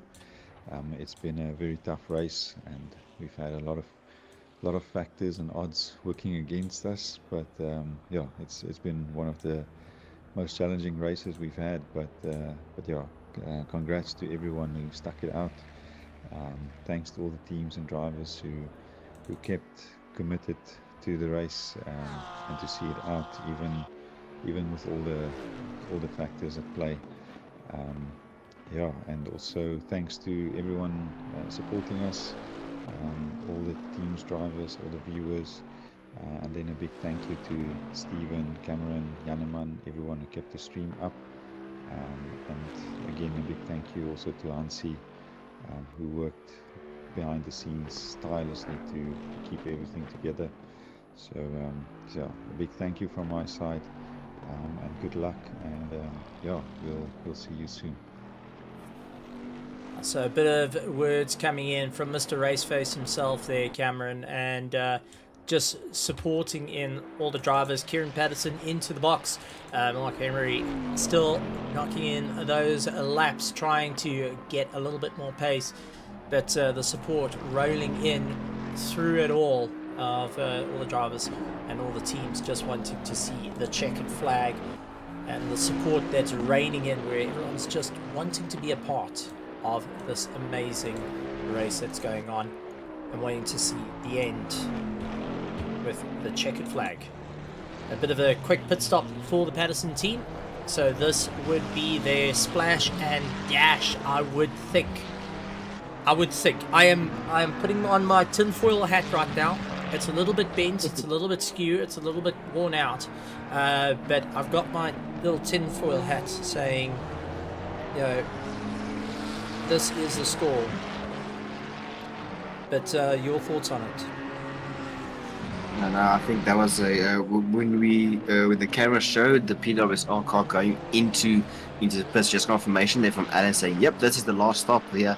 The front end of that car seems to have seen better days with the hood a bit popping up there, which will not help the aerodynamics of the car. But right now, it looks like the team just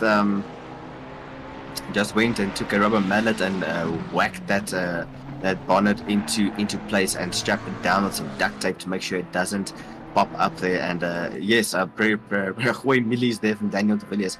So no, I think Kieran is gonna go hammer and tongs now. This is the final stint. This is where people will. This is where the drivers are gonna be doing the one thing and say, listen, now we've thrown our fast. We already have our fast drivers in, and it's now going to be pushing to the very, very max. Quali laps will be coming in, but also making sure not to risk. Furiously flashing his lights there at the Honda, saying, listen, I'm trying to chase down P1, move or be moved. I'm going to say getting into that Max Verstappen mentality, saying, listen, either you get out of the way or I will make sure you get out of the way, but not crashing them, of course. And just trying to claw back, as we see Kieran really throwing the car over the curbs, trying to get as much as possible there. But I don't know, this is where it all leads down to Kieran really pushing it there. So Steven, we are in for a fantastic show tonight, well, for the final hour. Yeah, so this is now down to the final one. All the drivers have changed over, and we got Mr. Duplessis waiting in the interview room to come and have a chat to us. And Mr. Q, what gadgets have you got us today? What a run from your side in the car. Now handing over to Fafias in third place. You guys have made up a bit of ground and getting past the team try-hard. I mean, your thoughts on the race, and just now that it's all done, this is it.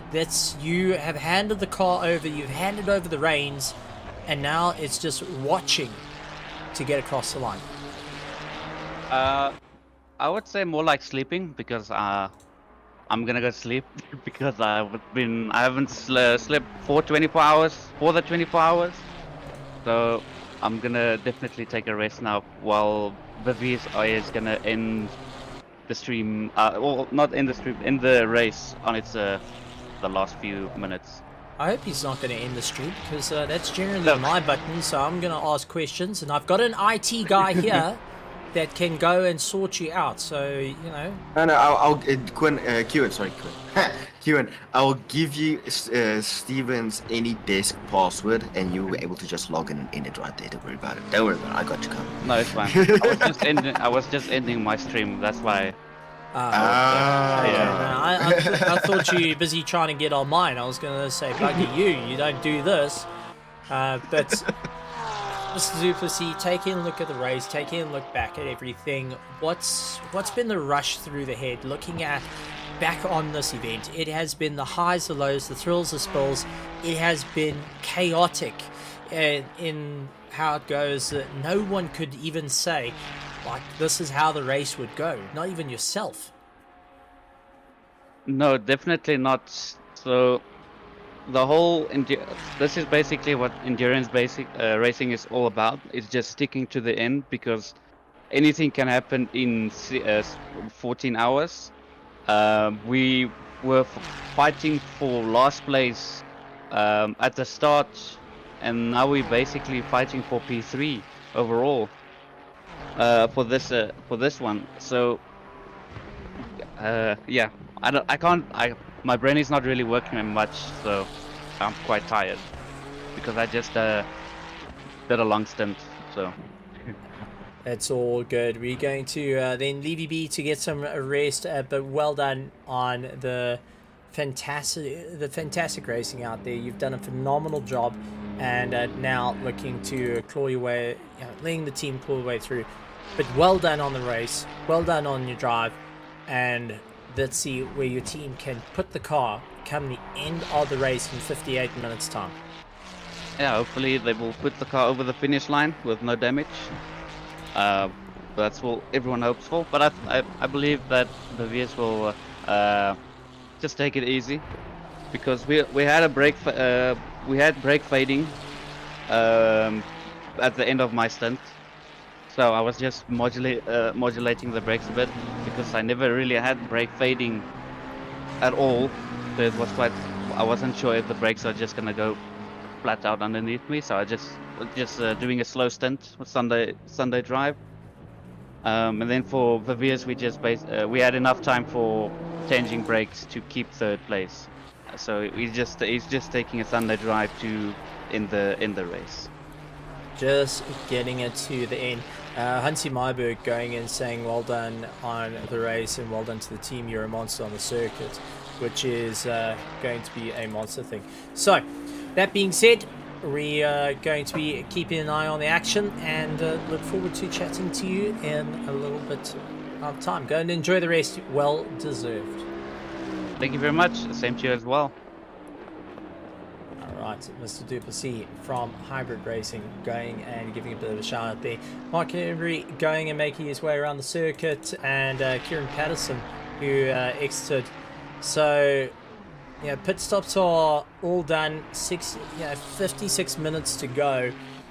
This is now a race to the line.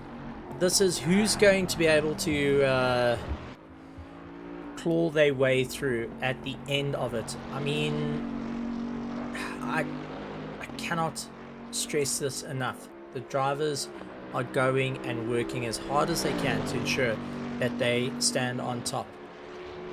Yes, no, absolutely. I mean, everybody just looking where the Bentley is. Just there's pit stop and want to know where Kieran is. And Alan just saying 3.10, so 3 minutes 10 seconds back. All the pit stops are now finished for our two front runners, and they're about half a track away from one another, and 60 minutes to go. They are really going to, as Skyper says,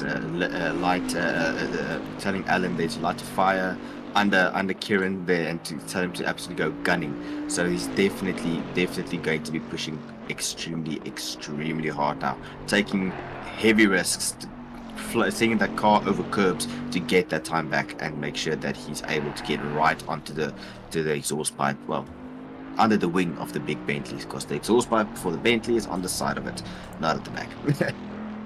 Yeah, no, it's going to be a bit of a wild one for the drivers to work out, and I don't know how it's all going to turn out. It's going to be one of these that guess who is going to claw their way through to victory. So I don't know. It's going to be a race and a half.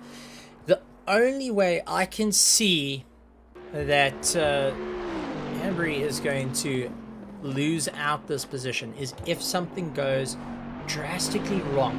with the car. Landing up in the weeds or getting caught out. At the moment, with 212 seconds away from Kieran Patterson, they may have enough to get it to the end. And I mean, this is where the drivers are sitting. They're still sitting with a bit of a fight, trying to improve and try and keep things going. Second place, PWSR trying to get a little bit closer to Slick Racing. Third place, as we heard a bit earlier from Q, saying Hybrid Racing Pro up into third place. They had a bit of brake fade. They were able to change the brakes and get back out and going. Team Tryhard Bandits still leading in their run. They lying in fourth place at the moment, keeping ahead of the Omnis KSR Endurance team. A little bit further back, we have got the Green Helldivers making their way around the circuit for Super Earth, having a great time there. Always remember what the automatons did. Seventh place, Jean-Ray Buerta, who is only 11 seconds away from Van Wyk, that went and pitted the exact same time as they did. But that has also brought Jason Farmer into the mix of things to come into a bit of a fray. So bear in mind, Jason Farmer can now go at him. And this is a bit of a train we're keeping a very close eye on, because it's LTR versus Pandacity 2 versus Team Kerygma Racing. 7th, 8th, and 9th position, all within earshot of one another. The 10th place, Mordred Claassen of Pandacity Infiltrate 1. 11th is Eben Flo, Ludwig Zittmann, who is trying to gain a little bit of time with Venom Nords. They are going to be racing it down to the wire. They are a little bit down in terms of, they 2 laps down on their main competition, but this is a car that was polished off right at the end. It was broken. They had to tow the thing back to pits because they couldn't even drive it back to pits. It just shows you the zero quit in these teams, and just hearing the drivers sending voice messages, hearing the people going and talking about it. It's just really, really good. I'm a loss for words at it, to be honest. No, it's really, really something else. I'm just looking here quickly in the Discord chat here with from Helion Reina here, saying that he's a bit upset with the service having to run 3 stints and having absolutely no force feedback. He had to, unfortunately, he can't restart the game because then he won't be allowed back into the server due to the current server issues. I wonder, now this is something that makes me quite curious, Stephen. I wonder how many of these drivers are currently having issues where either the game is having some giving him some issues, the wheel is not giving the correct feedback. I mean, us as drivers, sim drivers, do not have that feeling underneath us in terms of how the car reacts. We don't have the bum feeling, one can say. You don't really know how the car sits, if it's sliding or what's going on. We are solely relying from feedback from our hands and from our eyes and ears. Other than that, we are pretty much blind. If we lose 2 of those in terms of sound or even just feedback in the wheel, we hope you don't lose your screen. You basically you're racing blind. You do not know what's going on. And I think that's another thing that we have to take into consideration with these drivers in terms of the stints that they are running, and with the server issues. The drivers are now pushing the limits with drivers such as Ruan van Wyk, basically running a 6-hour race now, and not being able, Ryan van Wyk, Ryan and Ruan, not being able to have the other drivers jump in to take over. It's a massive hats off to all these drivers being able to really just go and stick it out, taking whatever life is dealt, whatever hand is being dealt to them now, and sticking it to the end. Yeah, that's definitely where it comes to. We're still having the servers up on the screen just to see whether they come live, to try and get the last little bit of drivers, just to get a lap or 2 in, just to see the checker flag at this track. It's just hats off to all the drivers. But we also got to point out, Jason Farmer now made up 2 seconds on Van Wyk. So Farmer is not going and backing off. He wants to see the Panda. He wants to pass the Panda and then go on the attack. to the likes of the Kerigma Racing ahead of them. So the LTR going and not wasting any time at the moment to go for the 8th place. And it was said a little bit earlier that that's their goal. They want to get into 8th place, then have a look whether 7th is a viable running. And I mean, it's just a proper run all the way through. And we're getting the stories coming in. Jean-Ray Buerta stuck in from 6 a.m. and had to just keep going.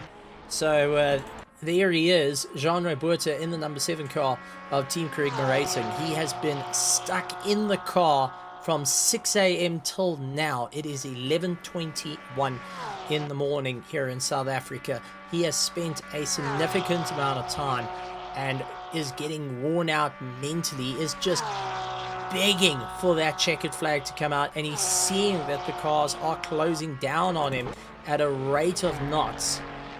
And this is where it's at. We also got Royx Badger jumping in and saying how's it as well. Good to see him.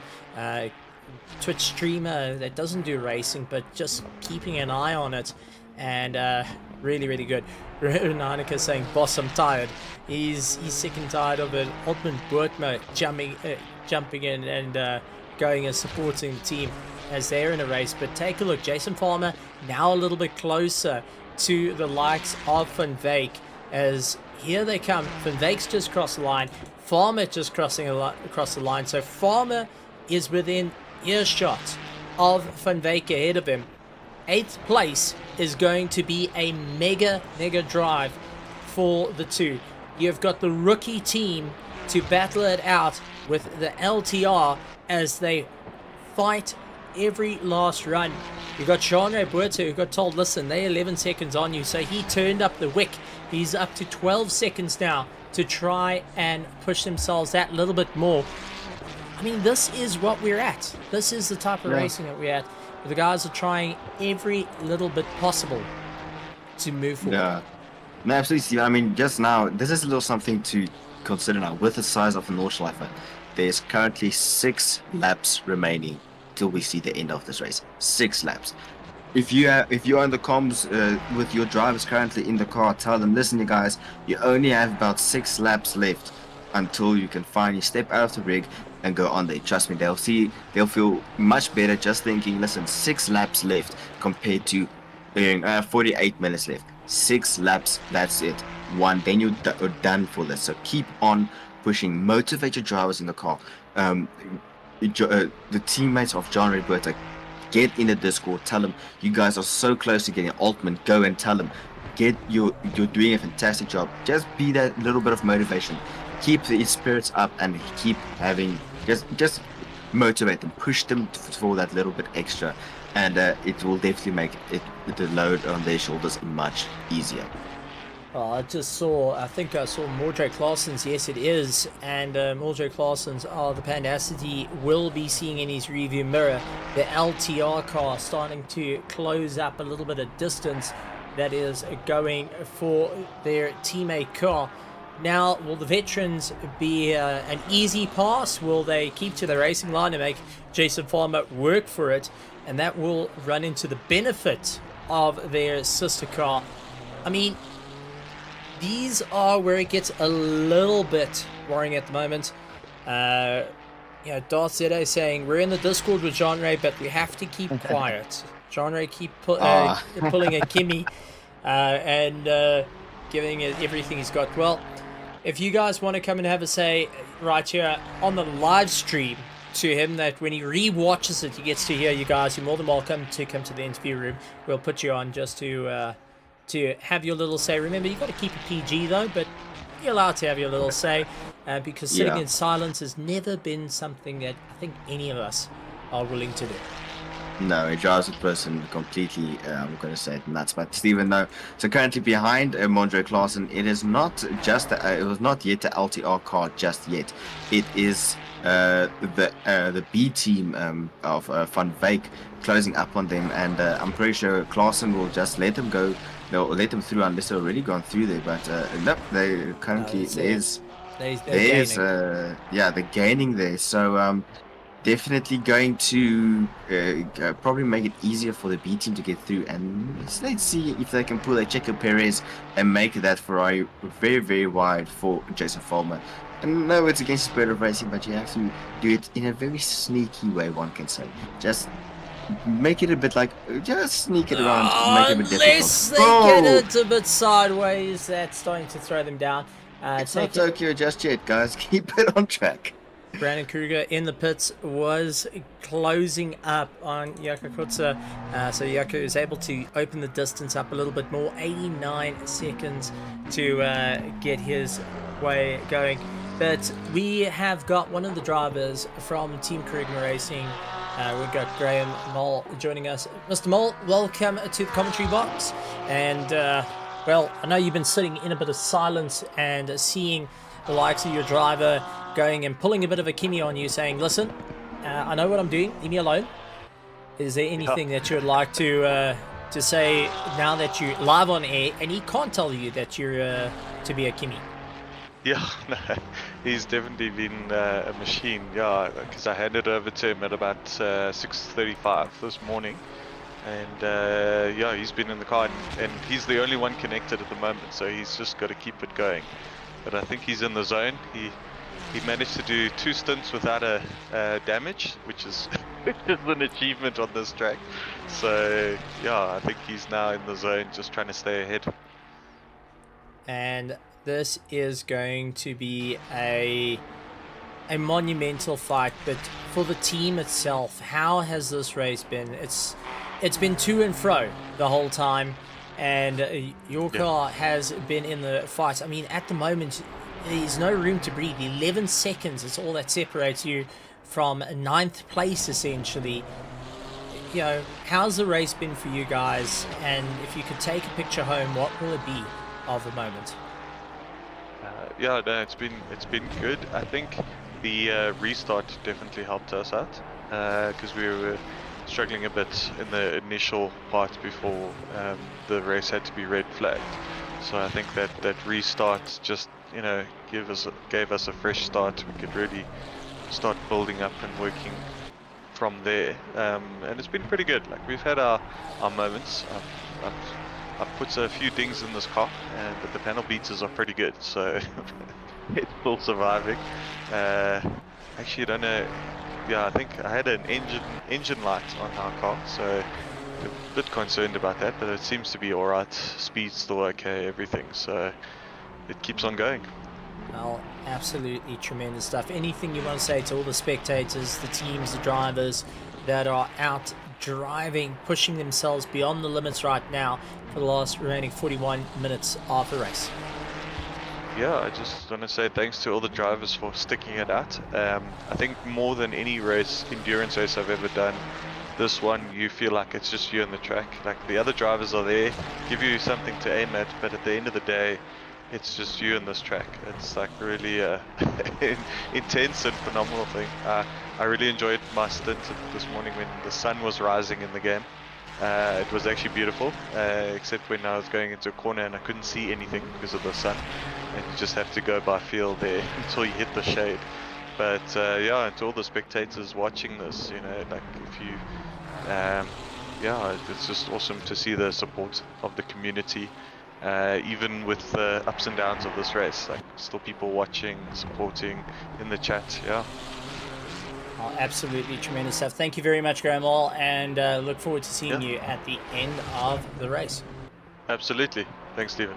Graham Moll of Team Krigma Racing, having a great time there. And take a look, Van Wyk and Farmer, nose to tail racing. This is going to be a hard push all the way through. Farmer now has the slipstream, diving to the inside line as they go on the defense. Van Wyk hoping that maybe it will be enough to just try and force him around the outside.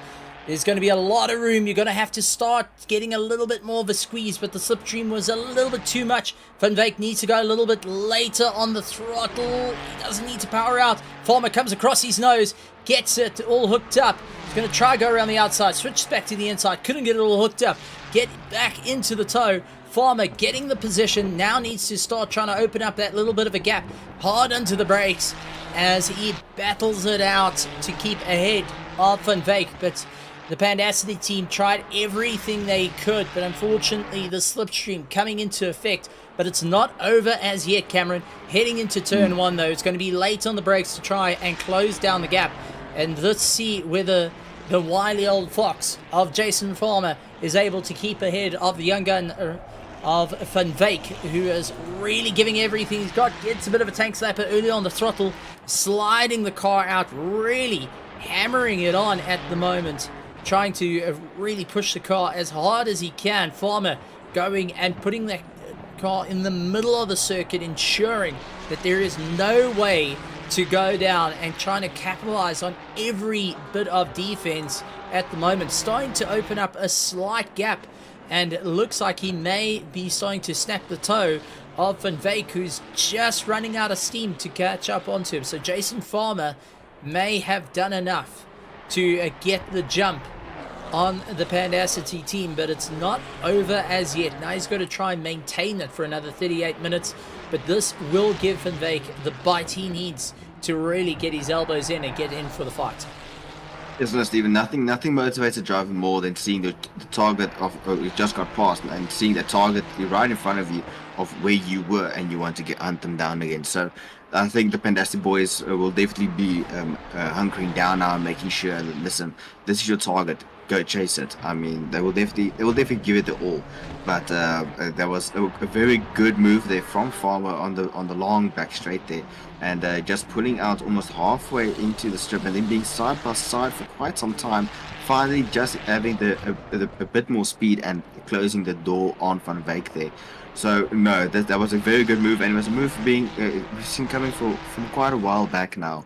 Them closing down, hunting down that gap, and finally being able to get past this. And now it's the roles have been reversed with a stop go 30 there for Gideon Renner. Oh, I might have just missed that. He might have been there for a while there, but that is not what they wanted. That was coming out of the pits. They just came out of the pits and received that stop go 30-second penalty, which would take them out of the fight going after Team Tryhard, and unfortunately that will not be helping. It does bring them a little bit closer to the likes of our Helldivers, who are going to be trying to close up some time. 37 minutes of racing to go, and our drivers each trying to push themselves that fraction more. They're trying to get a little bit more pace underneath them, hoping that maybe, just maybe, they can close up on the distance.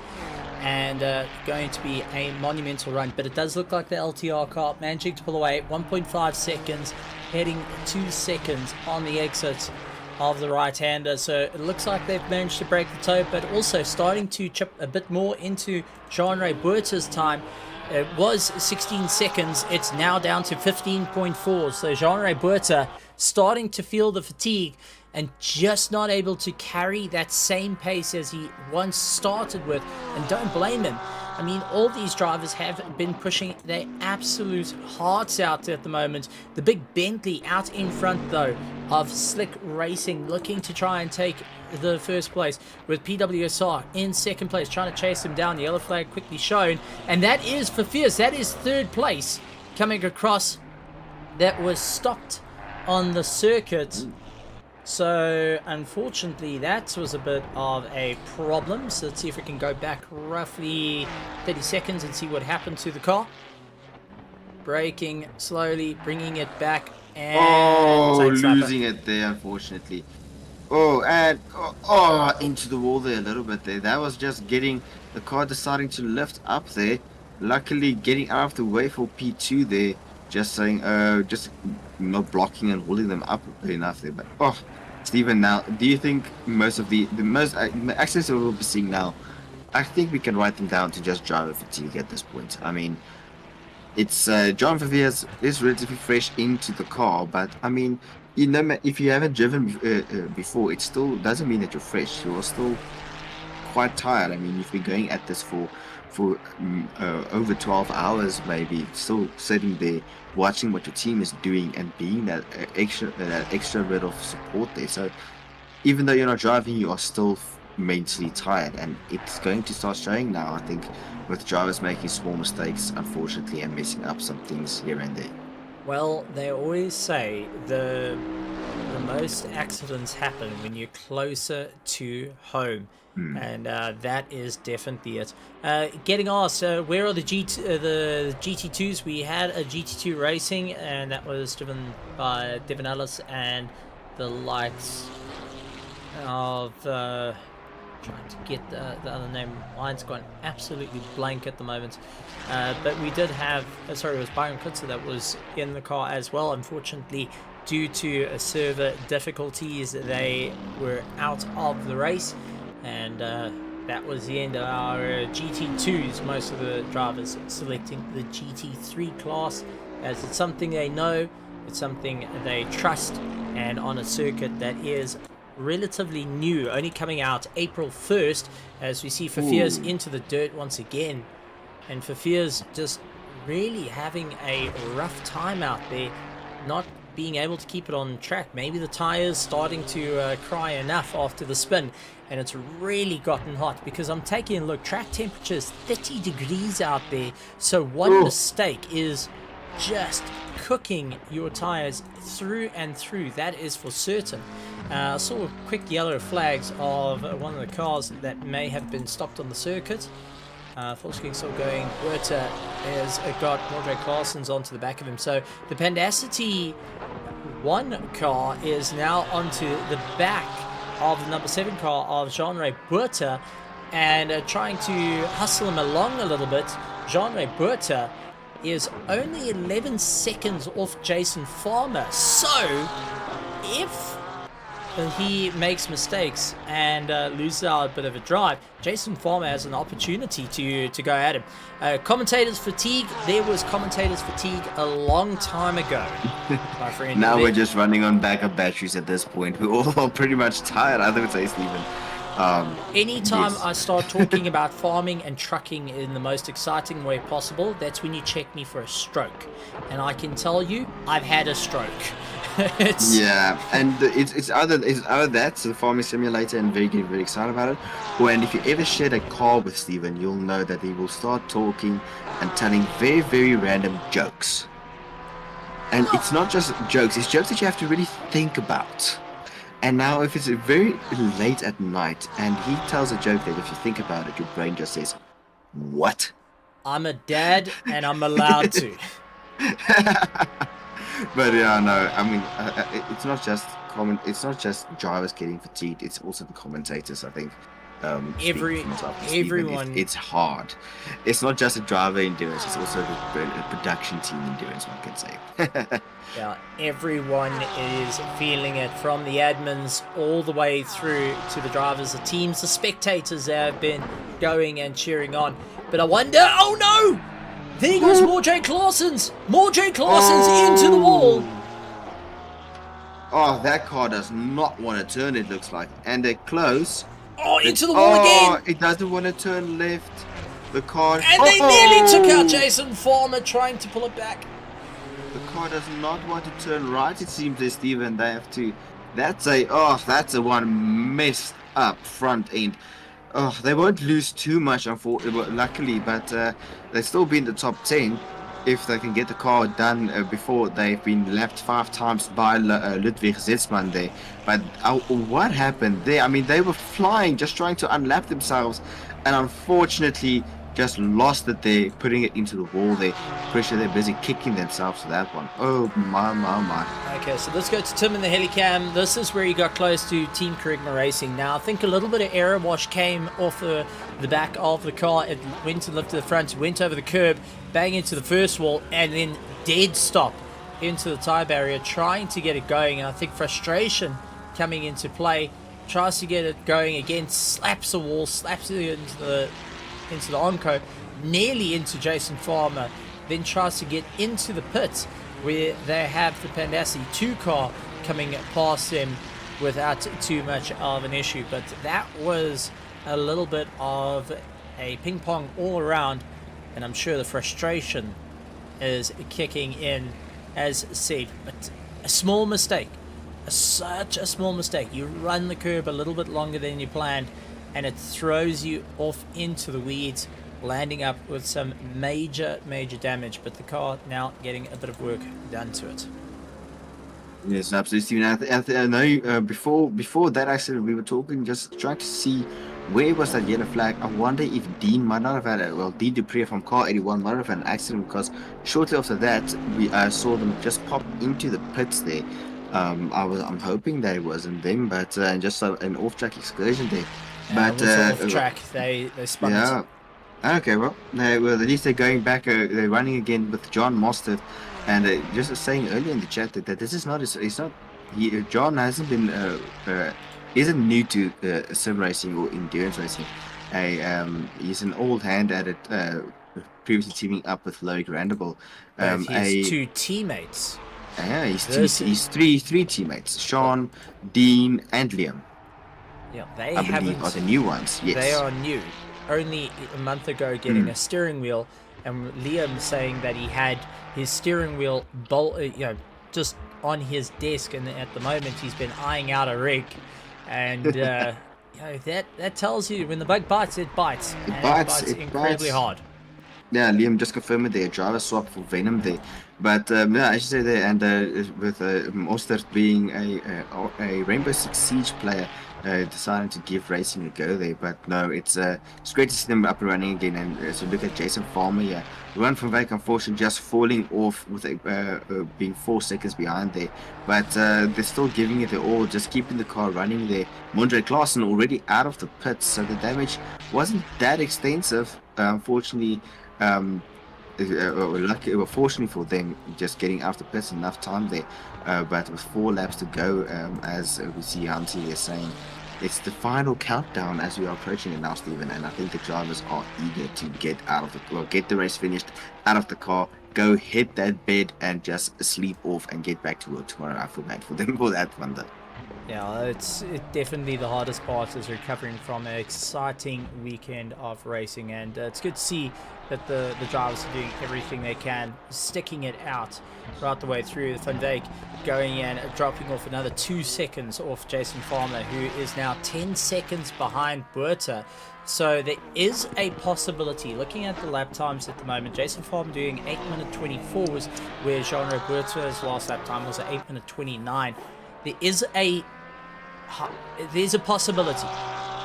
If all the planets align, we may see a race for 7th and 8th place at this point. But you think about it, after all the hours of racing, we got 1st and 2nd on the exact same lap as one another. We have got 3rd and 4th on the same lap as one another. We have got the likes of 6th going and racing it out. Sorry, 5th and 6th that are on the same lap as one another. 7th and 8th is on the same lap along with 9th. Then we taper off where the guys are a little bit further behind.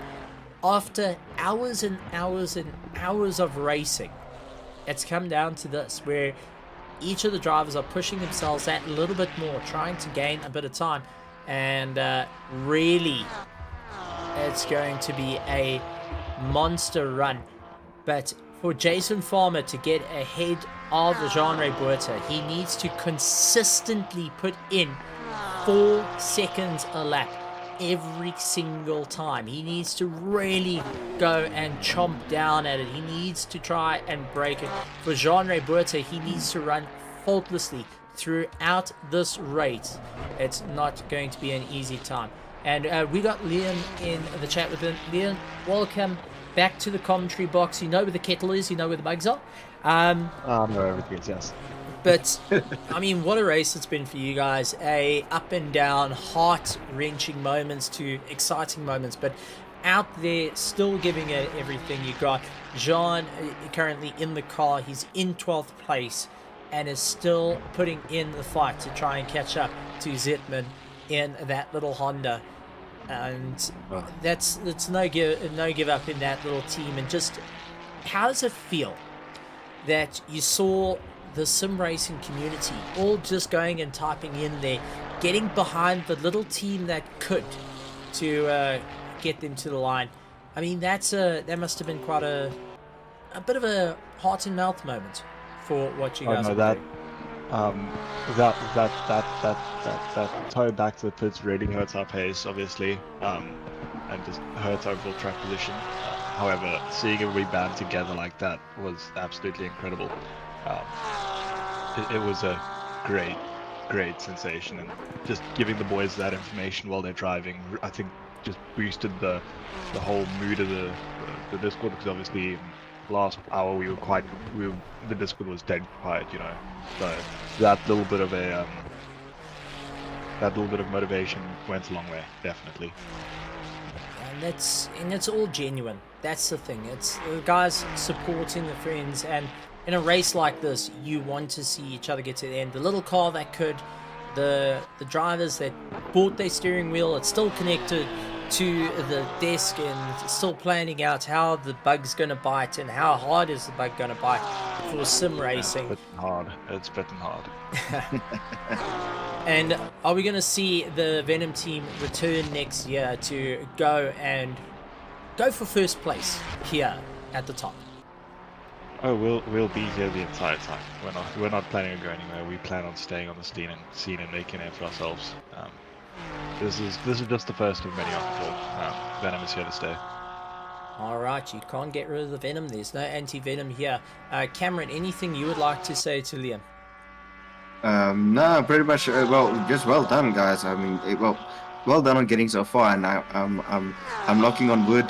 I'm not doing commentator's curse, but no, well done on you guys for really sticking it out. It's great to see some new names, new faces coming out, and running the race here. And trust me when I say, once the bug bites, it's difficult to get rid of it. And the only I think, Stephen, you missed a perfect opportunity to say, well, now we've got Venom, but now let there be carnage. No, not the race crashes though. No. Alan's already made a comment. Let there be carnage on the back of the car. Put that on the back of the car. To do some vacuum. Yeah, you see, Alan's already like wishing the carnage here. That's the only thing. He's trying to get the carnage going already. But boy. This car will be quite different. This livery will be retired after this one. I think, you know what, debut livery. We'll leave it at that. Might make an appearance, but for sure there will be a new livery next time you see us out. It might just be a slight alteration. There we go. Looking forward to that. Well, Liam, before you go from the Venom team, is there anything you would like to say to all the spectators, the drivers, the teams, the family members, people watching it live and in the future? Anything you would like to say to all of them? Remember, keep it PG. But I'm sure there's... I need that reminder, yeah. First of all, to all the spectators, we just, from the whole of Venom, we just want to give you a massive thank you for your that support at that stage. That helped a lot, I think, with just team morale and getting us going again, because it was a bit of a dull spot in that moment. So we just want to say thank you from all of us. Also, just everybody else in the future. I hope you enjoyed, and to the drivers especially, thank you so much for the clean racing. It's been an absolute pleasure. So yeah, I'll leave it at that. Guys, thank you so much for your time. Go and enjoy the checkered flag. Go and enjoy the celebrations. 21 minutes to go, Liam. It's getting close now. Always good. It is getting close. Cheers, guys. Thanks a million. Well, Liam from Venom, and yeah, as you heard there, little reach out, that little saying well done, and also just a thank you as a shout out. Kieran Patterson into the pits. Ooh. And they have said that's enough. Kieran is going to take a break, but in turn making the driver call, they will put Tyler back in the car to go and finish up. So Kieran taking a bit of a breather. He's really done everything he can. So PWSR will be going and concluding the fight for first place, but they will be giving the, as Alan said, a rented driver, which was a driver that got kind of left in the middle of nowhere, saying, well, I've got no one to race with. PWSR saying, come race with us.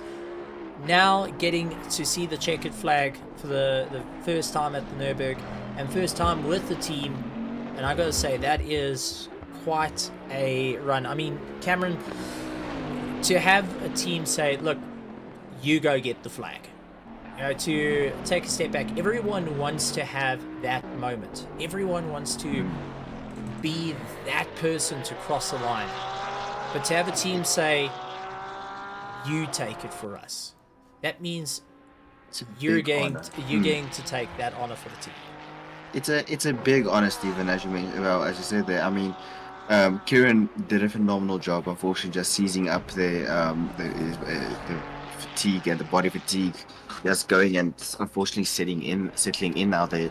So it's best to rather, instead of risking it and also just pushing the driver past its limit, give the car to Tyler and give him the honor. I mean, Tyler jumping into a new team, not having driven before with PWSR, a renter driver, as you said, and as said by Alan there, it's great to have him. It's great to see them give him the opportunity, saying, well, thank you for allowing us to be your temporary home, and giving us the chance to be fighting for the first, and just saying, well, it is what it is for now, but they will be back stronger. And it's a phenomenal thing, and it's a beautiful sight to see. Really, the team can be proud of them, and Tyler can be very, very proud of what he has achieved with the team in for this race today. Oh, there we go, Tyler making his way around a little bit of a slide. I think the only words coming in is don't bin it. Whatever you do, don't bin it. No, absolutely. But that does give the position to Mark Hembry, who all he needs to do at this point is just drive, keep it clean.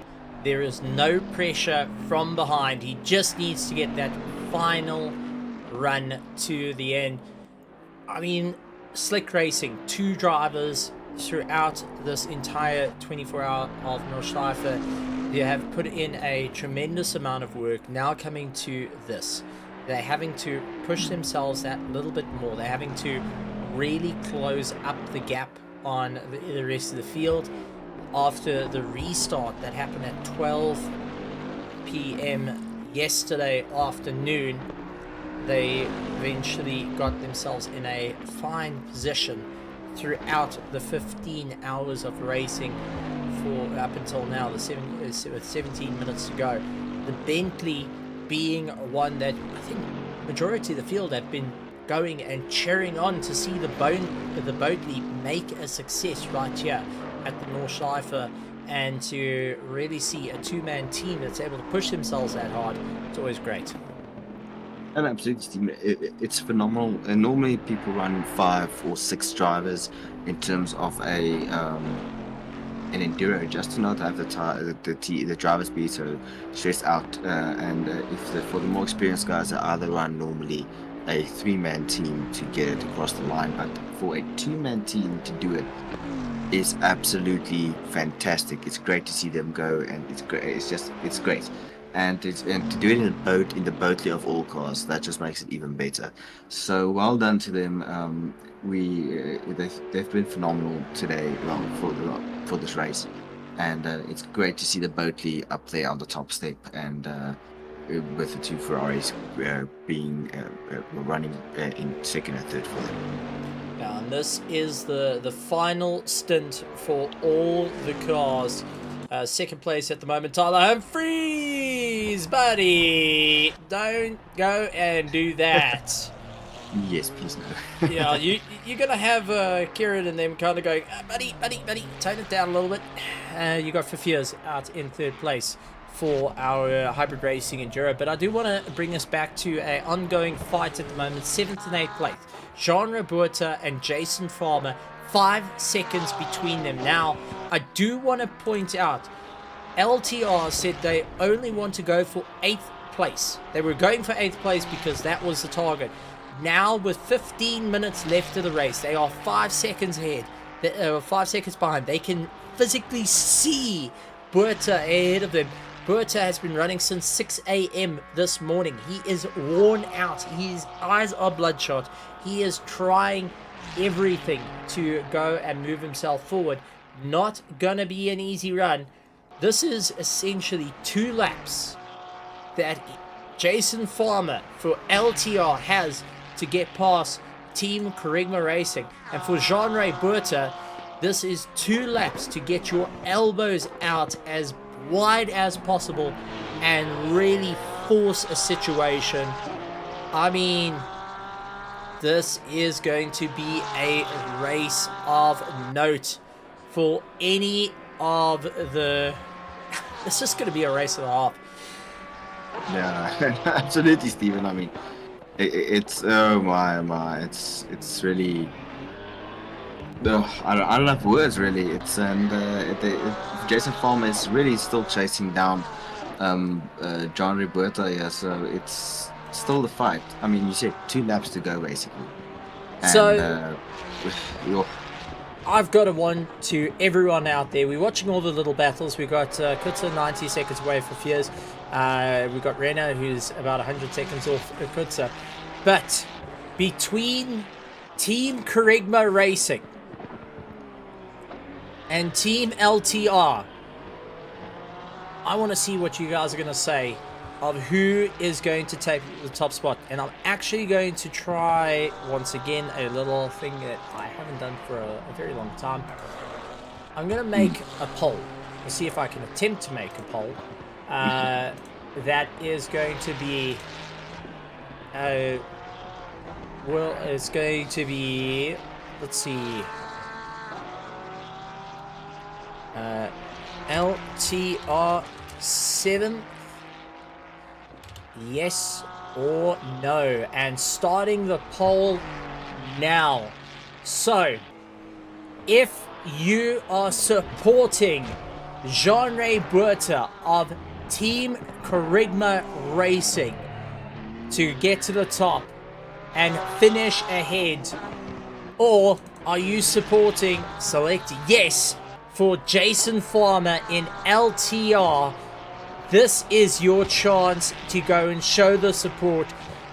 These are the 2 cars we're giving you the option on. This is our closest fight on circuit. And you, the viewers, I want to see you vote. Will LTR be able to get 7th place? Or will Jean-Ray Buerta be able to get his elbows out racing? I'm going to give it a little bit of time, and then we'll close the poll. But at the moment, it's starting to sway a little bit in favor of LTR, but people are starting to lean on to whether Buerta is going to do it. I mean, this is turning it. We've got 15 votes so far out of all our viewers, and this started a minute ago. Jason Farmer is now 4 seconds behind Buerta, and we want to see what you guys are going to say, because this is going to be a proper run to the line. LTR, Kerygma Racing, 7th place, 2 laps, and only one will be able to get the checkered flag to say that they came in 7th place around the green hell for the very first RaceFace.Pro Endurance Championship around Nordschleife, the 24 hours. So if you want to say that you've come into this, this is what we've got. This is a monumental fight. One last go. Farmer now 2 seconds back, and with 2 minutes to go, we're 2 minutes into it. Time running out, 21 votes so far. And it seems to be an undecided. Guys are saying, listen, is this, isn't this? They're guessing games. 2.3 seconds closing up to it. It's one thing to catch the car. It's another thing to try and get past him. This is going to be a monumental fight. And we are going to end the poll in 5, 4, 3, 2, 1. Ending the poll. Let's get the viewers' vote of who's going to be able to get there. And Jason Farmer getting 68% of the votes, saying that he will take the top, and seeing how it can all go. So support going for Jason Farmer to get 7th place. 31% saying not a chance. We will see Team Kerygma Racing go and put it out all the way to the top. And this is the fight. This is the closing battle that's out on the circuit.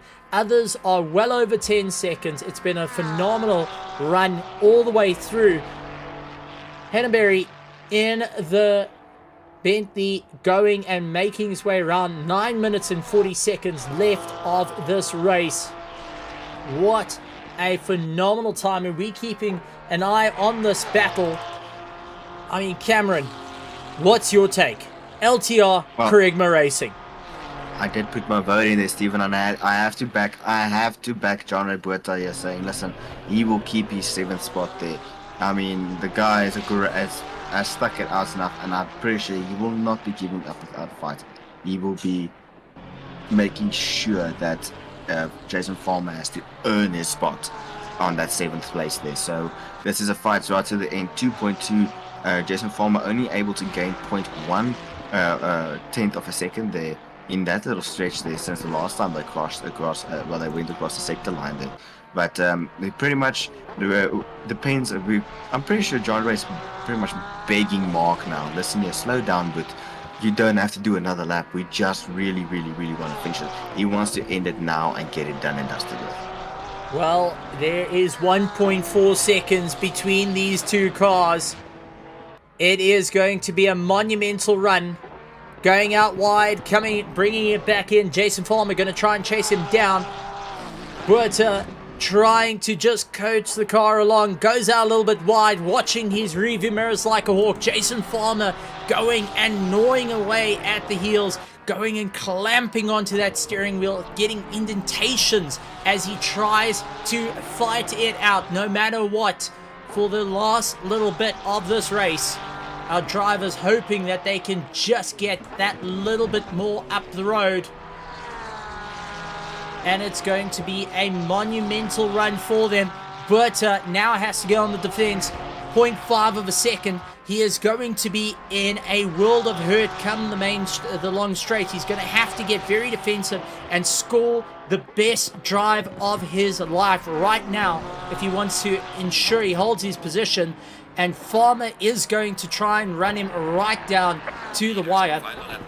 We just heard, we've got confirmation from Jim that Mark Henneberry is on his final lap, ladies and gentlemen.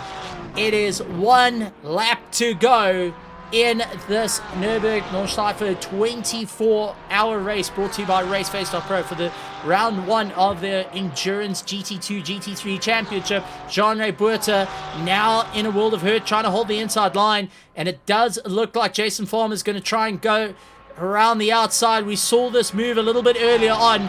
If Buerta can just try and lean on him a little bit more to just maybe go and kill off the drive. The Porsche just having the legs and it swaps around. Jason Farmer's going to try go a little bit late on the brakes, but Buerta going on the defense. Farmer having to try and battle his way around. Looks to the inside, looks to the outside, trying to get a little bit more of a run. Late on the brakes, but Buerta putting a stop to it on the apex as he gets on the drive. They are on their last lap, ladies and gentlemen.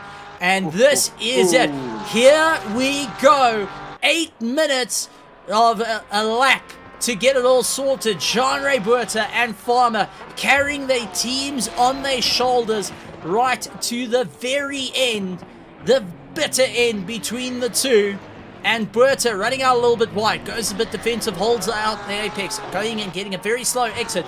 It's allowed Jason Farmer to get onto the back of him. Farmer going to get a little bit more of a slipstream as he tries to tussle his way along. A little bit of brake fade coming in. He's braking a tad bit earlier just to try and keep it all together. And Buerta having to chomp the bits at the moment. I think he's wide awake, seeing this fight ahead of him. You've been on the track with John Ray Buerta at this moment. Do you think he is fired up? Do you think he's just woken up and realized of the threat of Jason Farmer right on his heels? 7th place is literally a circuit. It's a circuit, and I think he's broken up completely. But I mean, we just saw the immense power of that Porsche on that straight. I mean, it looked like Jason Farmer had him dead to rights there, and the next moment it seems like the Porsche just found another gear, and it just pulled out the rocket booster there, and he sent it. and just immediately pulled away. I think the brakes might also be starting to go there for Jason. I've been actually wondering with the circuit being so long, if the brakes would change at all. Berta getting a tank slapper. That killed off a drive. He opened up a second gap, and now it's dropped down with a bit of a slide. And it's allowed a 0.7 of a gap to start building up between Jason Farmer and Berta. So Farmer now back into the fray of things, getting right onto the rear bumper of that Porsche. Sorry to jump in, but this has just kind of changed up the entire race.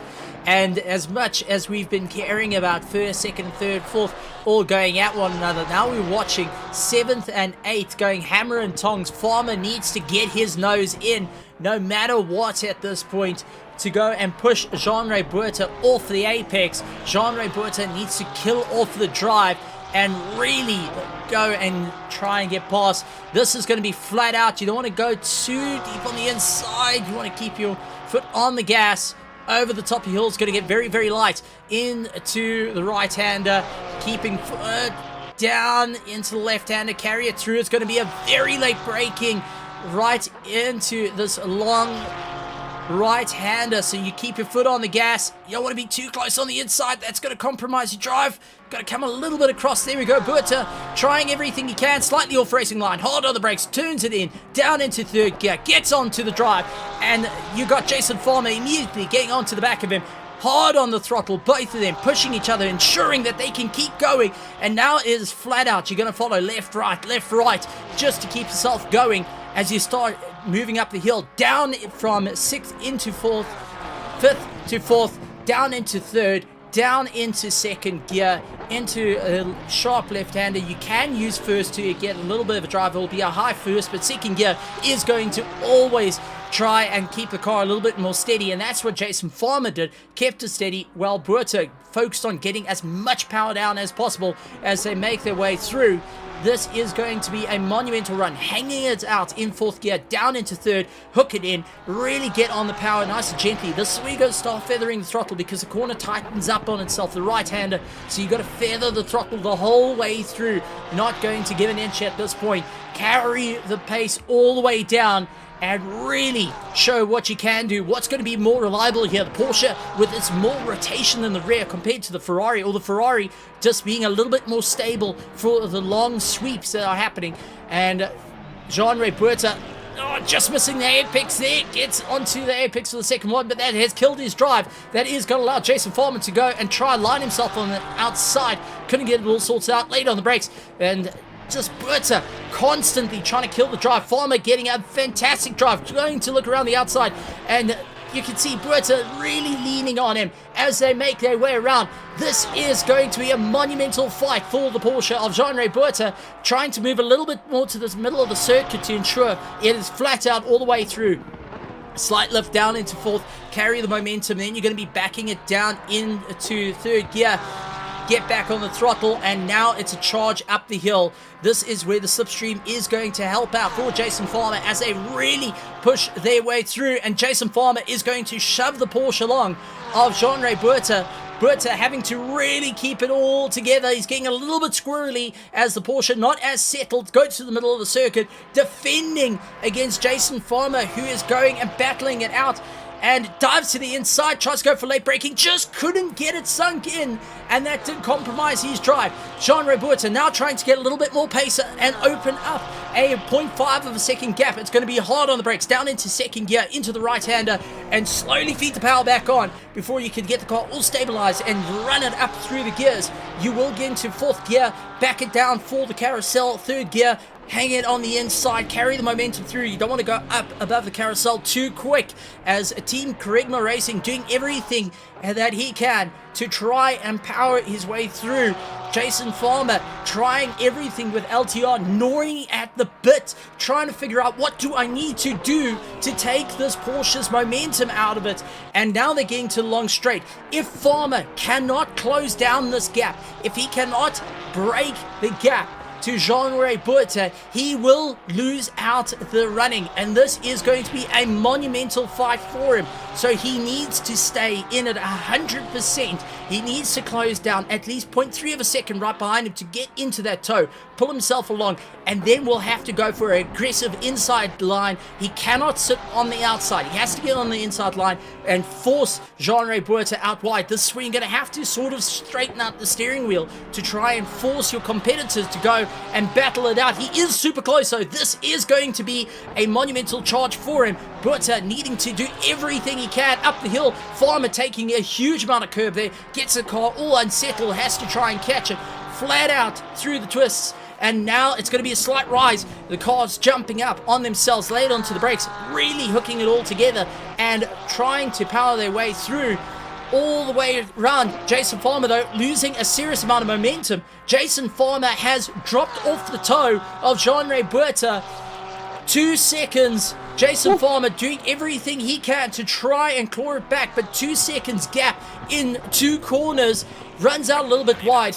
And we just heard that Mark Henneberry has crossed the line, but we're going to stick with this action right to the end. But I think Jean-Ray Bourta has done enough as he exits the second carousel, trying to claw his way through. Jason Farmer, though, a little bit slower, and he doesn't seem to be as thumping it out as hard as he can this time around. He's going to have to try and carry the momentum through down the main straight, but will it be enough? If he gets a little bit more of a drive, if Jean-Ray Bourta can't get himself comfortable for the next 2 corners, he will lose out to Jason Farmer, but he may have just done enough to keep 7th place on the last lap. And I think he has, looking at the gap. I think Jason Farmer and the LTR team have taken their hats off, gave it a slight nod saying, good on you, sir. Well done on the race. But ultimately, the person that has taken the checkered flag goes to Slick Racing in the Bentley, taking the win. 2nd place will go to the PWSR team with a phenomenal drive out there. What a great time. Second to that will be for Fears in 3rd place. Hybrid Racing taking 3rd place after a monumental charge. Then moving into 4th place, Team Try Hard Racing, after a monumental effort, has done a great run. Then moving a little bit further down, Ominous KSR Endurance Racing Team pushed themselves to the limit. They managed to claw their way back up into 5th place after being at the back of the grid 2 laps down. Helldivers coming down, and for Super Earth really laying it into the rest of the field and saying, we are here. No automatons and bugs will stand on the Nordschleife. We have claimed it for our own. Jean-Ray Bourta taking 7th place. Team Krigma Racing after that monumental effort, and LTR lining up right next to them in 8th place. 9th going to the Pandacity Infiltrate 2 team, the junior team, going and beating out the Essential A team of the Pandacity Infiltrate 1 after a monumental run there. And 11th place going to Ebb and Flow, Ludwig and Zetzman going and coming across the line. The brothers going and showing off what they can do. And finally in 12th place, the first debut outing for the car with drivers that literally bought their steerings a month ago. It goes to Venom going and having a phenomenal run. Whew. Okay, Cameron, I'm out of breath there. Yeah, I just let you run on that, Steven, because that was absolutely fantastic. That was some good racing there. Jean-Ray Bourta showing us all how to handle pressure.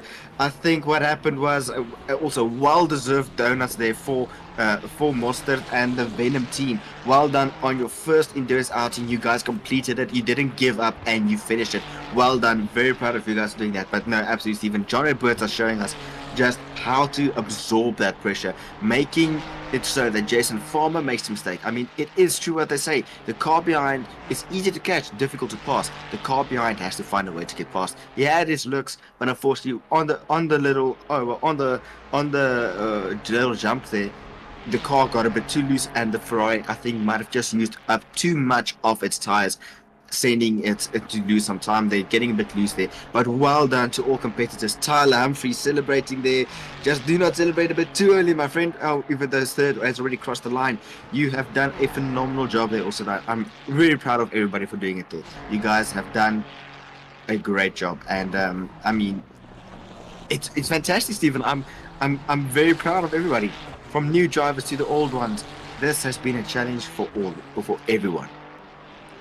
No, it has been an exciting one. Sorry, I'm a little bit out of breath on that one. 8 minutes of and Tyler. he celebrated into the wall. in true Polo Cup fashion, put it in the wall. Yeah, I don't know what to say about that. That final heat, I do apologize for everyone's eardrums on me going a little bit berserk there. Just got it all too excited and seeing how everyone was racing, seeing that close battle. Yeah, so apologies to everyone if I was talking a bit fast, if I sounded a bit noisy and you weren't understanding. I got excited. That's racing to me. I thoroughly enjoyed that. No, that was absolutely fantastic racing, especially after such a long race to have that close battle still going on into the dying moments, the final lap. Perfect. That you can't ride it any better than that, Stephen. You can't ride it any better. Yeah, and well, with that being said, we're going to be showing off a little bit of some of the highlights of the race. Well, we get a bit of an interview. Wow, it's definitely been a monumental run for everyone. Let's bring in our let's bring in a couple of guys before we end off with our winners overall of the event. Let's bring in Jason Farmer after a race like that from Team LTR. Jason Farmer, welcome to the commentary box. Sorry, I'm a little bit out of breath after that one, and I'm sure you're out of breath from your drive. Take us through that last lap, that moment you were on the back of Jean-Ray Buerta and just getting radioed in, leader on the last lap, white flag. Yeah, no, awesome, guys. Thanks for having me here.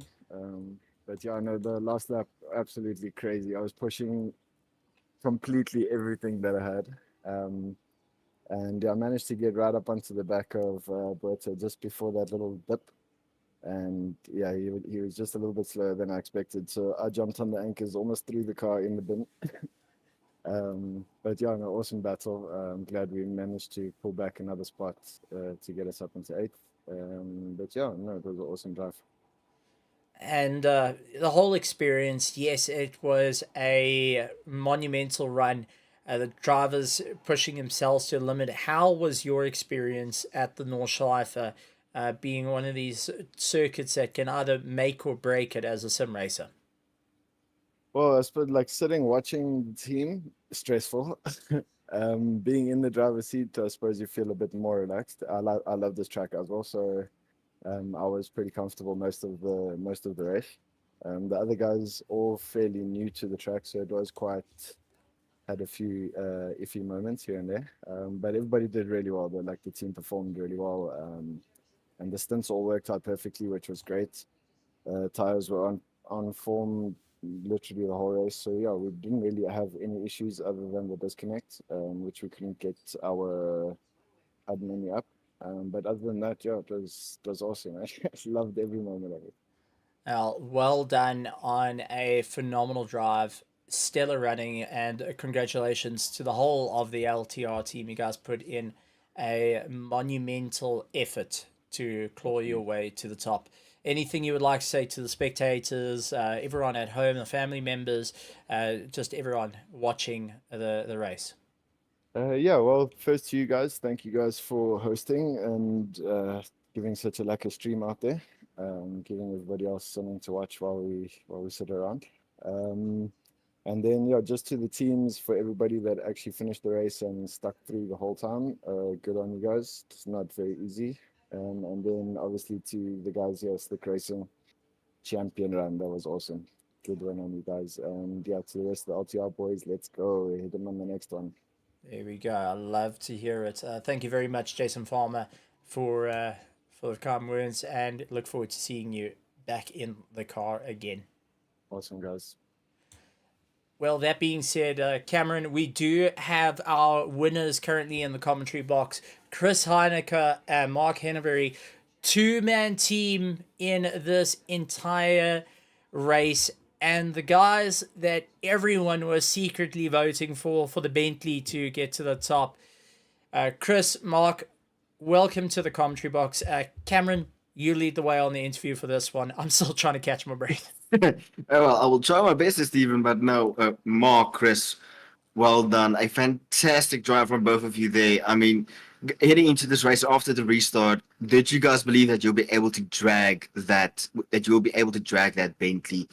I mean, it's not the newest spec. It's a bit of a grandfather compared to new ones, and be able to drag it all the way to the front and win the RaceFace.Pro 24 hours of Nürburgring. What? How does it feel? I don't even have words for it. Mark, you're gonna take that one. Yeah, I definitely did not expect that result. Not a chance. No, Fourth place was the target. Fourth place. Well, I mean, you guys stuck it out. You missed your target by far, guys. Sorry, you got to go back 3. Sorry. Yeah, you unfortunately. Oh, we qualified 8th, so I was just trying to be realistic. 4th, should be good. Well, I mean, you guys did a phenomenal showing out there, getting the car, just keeping it clean throughout the race. I mean, Mark, you had your few spins, you had your few nicks. I mean, it happens with everybody. That's racing, and I mean, and then Chris jumping in, taking over, running multiple clean laps, doing the absolute pace. You guys were just a phenomenal team. The unthinkable two-man team going out and winning at 24 hours. I mean, you guys must be pretty much exhausted. You are ready to hit the bed and just you'll be able to break a bed at this point from just lying. Been awake for 27 hours, so I could do with some sleep. Yeah, no, it's been hectic. But yeah, well done, Mark. Great drive. We just stuck to our guns. We just said we just need to keep the car in one piece for as long as possible. Keep it safe. Do not take risks, and let's see how it pans out. And luckily today it worked in our favor. Yeah, there's a reason we picked the Bentley, because it's very complacent with any undulations or curbs or anything. Yes, I thought it's because it's a Bentley. It's a skyfish car. No, And that, there's no engine. There's no engine that sounds better than that. No. Oh, if Janeman was here, he would definitely challenge you on that one there now. But no, I mean, you guys did a fantastic job. I don't want to be the guy that keeps you guys longer awake.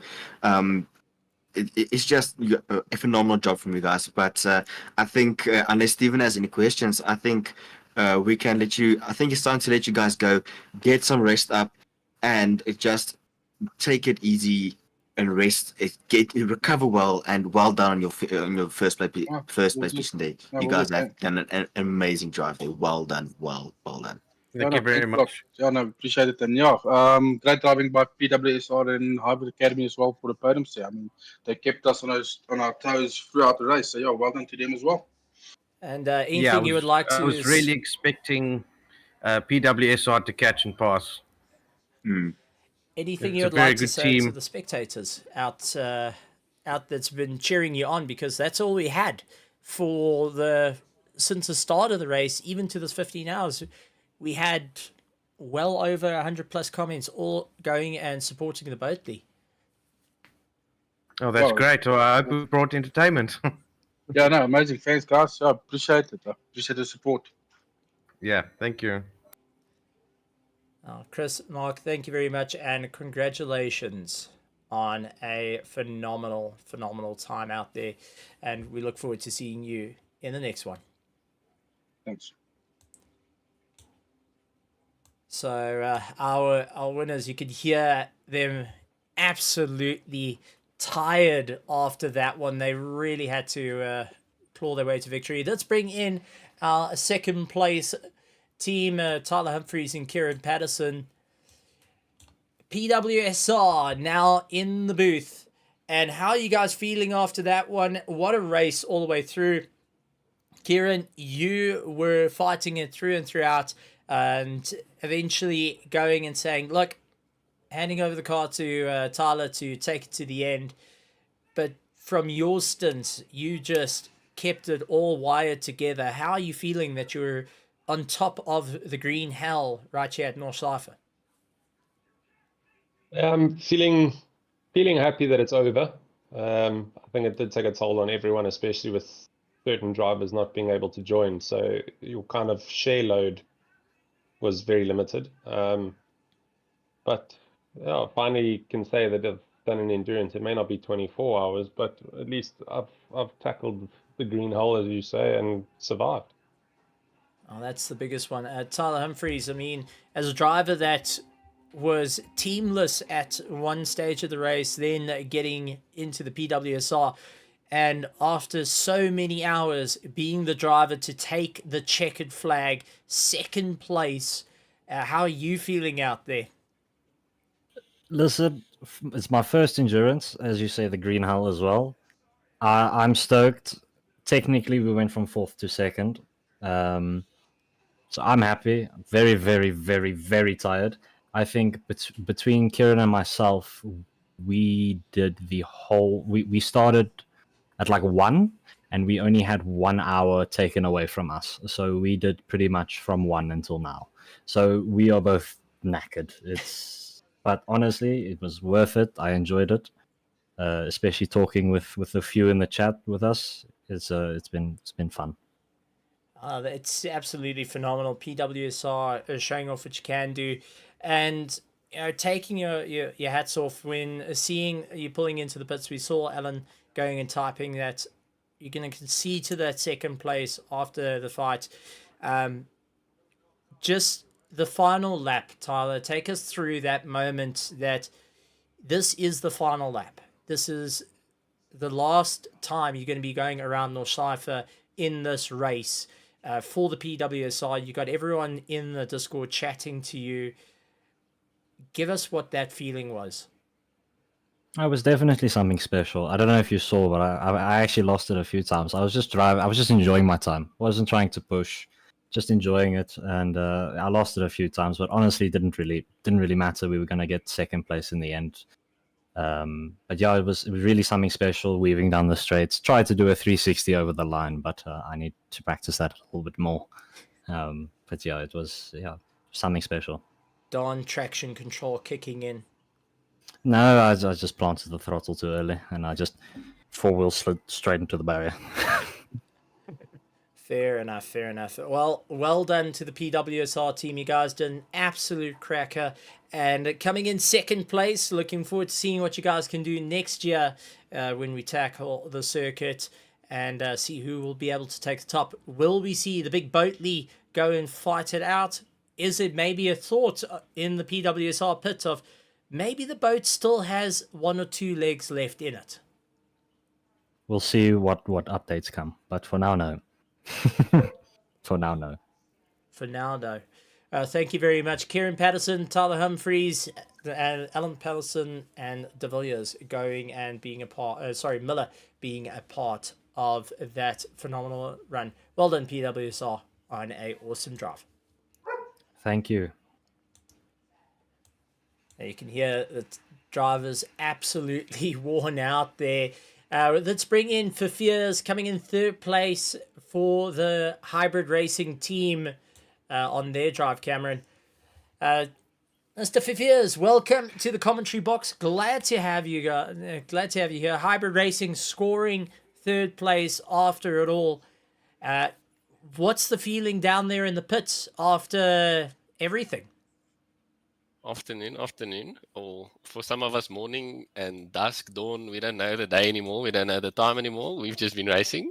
But no, good. Very happy with the third, considering everything that's happened as well in hours. We had a bit of / unfortunate / just, Nordschleife in general. But it was the same for everybody. But very fun. Kind of glad it's over. Not looking forward to a next 24-hour yet, but we'll give it a week. Yeah, give it a couple of days. I think I'll join you on just that to one. recover from the trees flying past your eyes the whole time. But I mean, what a race for hybrid racing. Having to battle it out through the conditions and looking back at the race, looking at how the team managed to pull it together, what's your thoughts on what you guys managed to accomplish here this weekend? Yeah, I mean, not even just to us, to everybody that finished, everybody that raced. I think hats off to all the drivers. I mean, it's a challenge in any condition, and no matter how many drivers or how many stuff happens, it stays a massive challenge. So hats off to everybody, not just our guys. But yeah, a special one goes out to QN. I mean, he's renowned in the community for his enduro capabilities, let's call it, and profound long stints, and he pulled that out the bag for us again in the start of the race, before the first red flag, started the new race, and then throughout the graveyard shifts, me and him were, he was doing 3, I 2, so, and then grab a nap, stayed, and then finished it up today, this morning for us. But no, Daniel came in with like super pace for double stints last night as well, and Tinus is just also a champion and anchor of the team. So very proud of everybody, and it was very lekker and enjoyable with the boys on Discord for 24 hours is a blessing.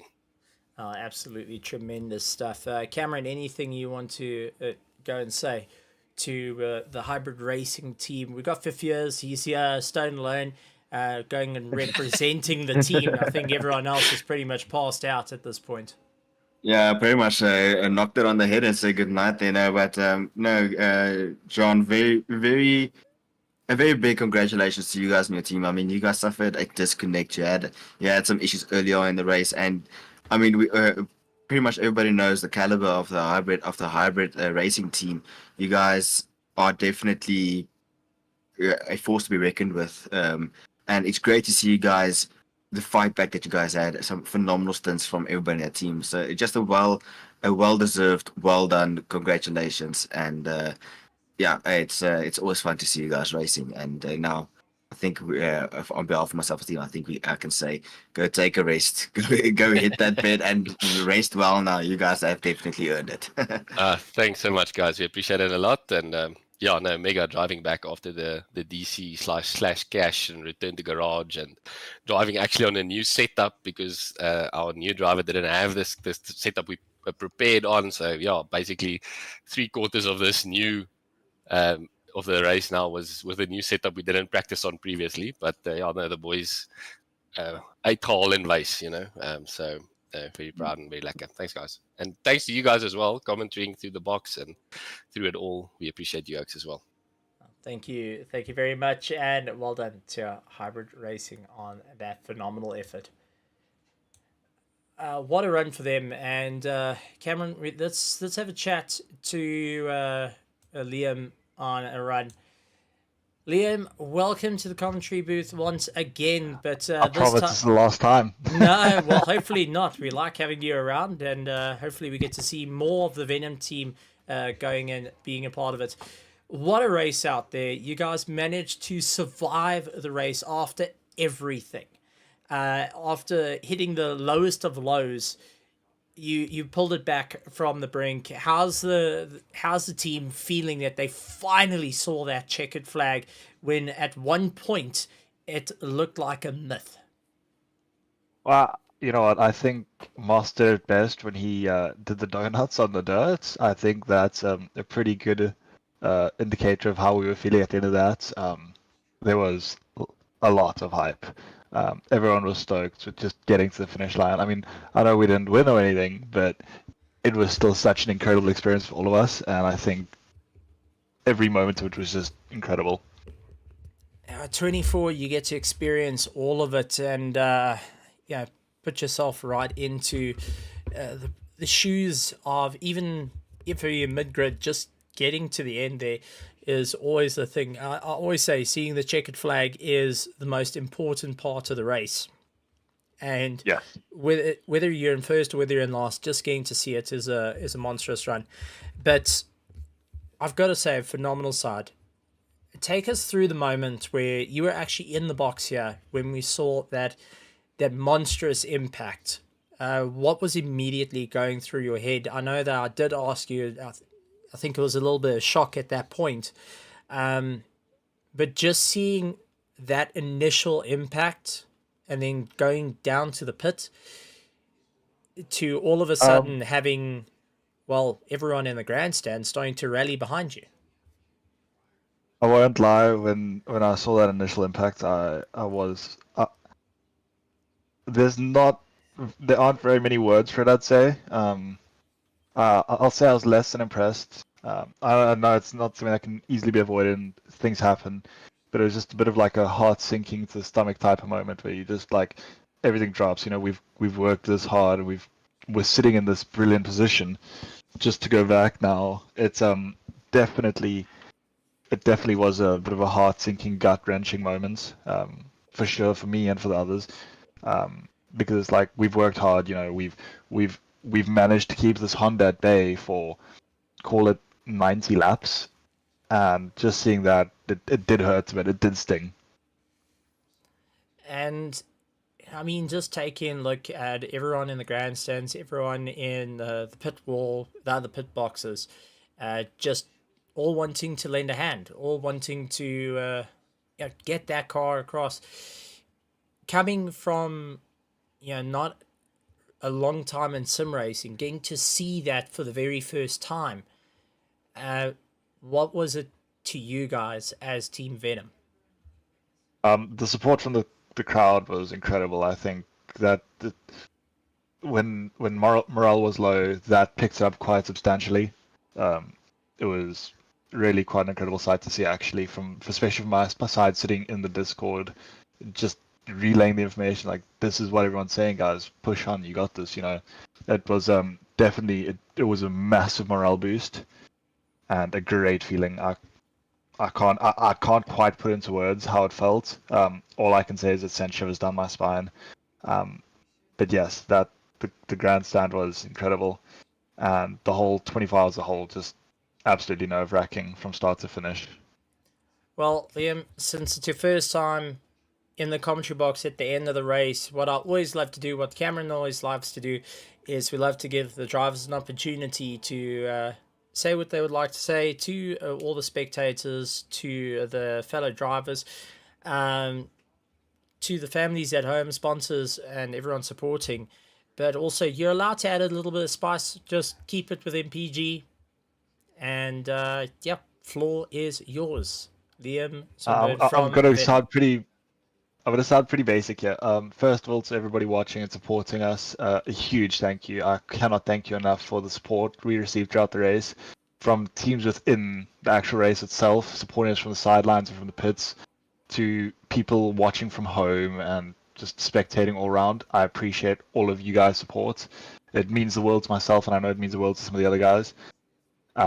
Big, massive appreciation. To sponsor the series, obviously, thank you for this wonderful series, and to RaceFace as well, you guys. I think you guys have done a phenomenal job with the hosting. Top notch, in my opinion. Top notch production and just coverage. It was brilliant. Although you missed my stint, which is a bit of an upsetting one. But water under the bridge. I'll get it next time. We'll make sure to get it next time. I'm going to tell you to get up at 4 a.m. or 3 a.m. just to commentate for me. I was waiting for it. We just do this, Steven. We make sure that Liam does the early stunts. That works too. We could do that as well. Yes, we can do that as well. But Fine, Liam, I believe we've got mods up next on the calendar. So. Yeah. And 2nd of May, our GT3 series starts here on Thursdays as well here at RaceFace.Pro. And that is an hour and a half worth of racing. So, yeah, lots of racing coming up. So I don't think this is the end of the road. And we look forward to having a chat with you in the very near future. Thank you.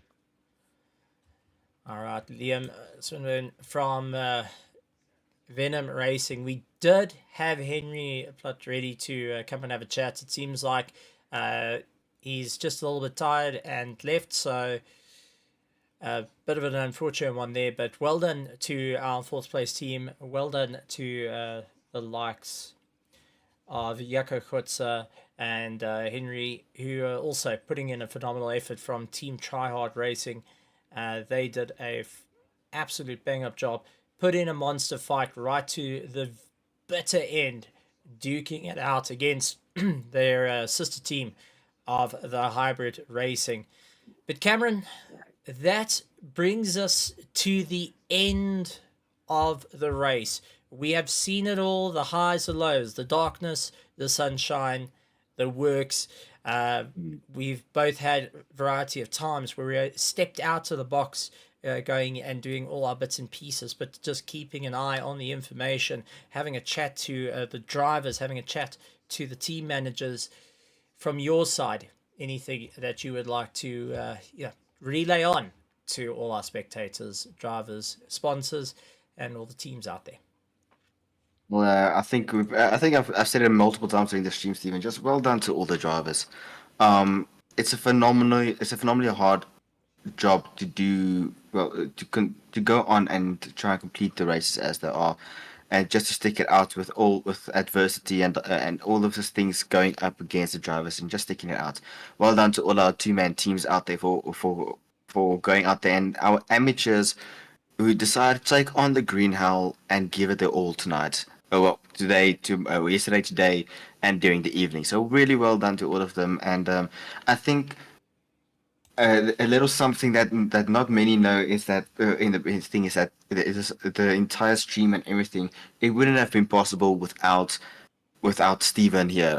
I'm gonna say thanks to you, Stephen. I mean, you've done a phenomenal job. You've made it possible for not only the drivers, but also myself, for giving us a platform to share. Because I know we say it a lot through all the streams, but you've done a phenomenal job, and you going on holding down the fort when the other commentator, his phone decides not to charge itself, sorry about that one, and continuing it there. And thanks again for all the drivers for popping in, keeping us awake, keeping us entertained, giving a little insight on what's going on in the race, and just engaging it, giving so we can put a voice to the name, not a face just yet, but just a voice at this point, and letting us know who are the drivers and everything up there. For everybody who was watching the stream throughout the night, keeping us company, whether you're typing something or just keeping an eye on it, thank you very much. And I hope that everybody has really enjoyed it and had a good enjoyed the race that we saw, and just really enjoyed it, and just also is going to have a very good race now. I think it's earned for everybody on all sides. Now, I think that pretty much summed up the words. And just to, from my side, a big thank you to Cameron Bastos coming and joining in after representing South Africa in an international race and saying, "Hey, listen, I want to join you for the for this 24 to be part of it," even though we started much later on. Both you and I getting in a little bit later on towards everything. It's been a phenomenal time having you in the commentary box, and it's awesome to have the future talent, the future voice of motorsport and sim racing sport like yourself, Cameron, out and getting to work with you. Always enjoyable. And in terms of the stream, wouldn't be possible without everyone. To be honest, yourself, all our spectators, all the drivers' teams, our entire admin that put in all the hard work behind the scenes, our stewards that are going to be working frantically behind the scenes.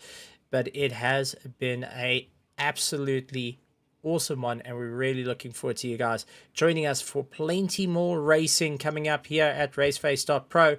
We do have on the 2nd of May our GT3 championship will be heading out. Expect to see this week track list coming out for RaceFace.Pro. So go and look over at SimGrid to be part of that. That's down in the description at the bottom of the video. We also do have the likes of our F4 championship, which Cameron, you're fighting out for the championship there, and that is our SA Lube F4 championship. We do have our RaceFace.Pro Z4 GT3 championship in our racing as well. So plenty of racing happening right here at RaceFace.Pro. So ladies and gentlemen, boys and girls, make sure you hit the subscribe button, hit that bell notification icon, and leave a like as well.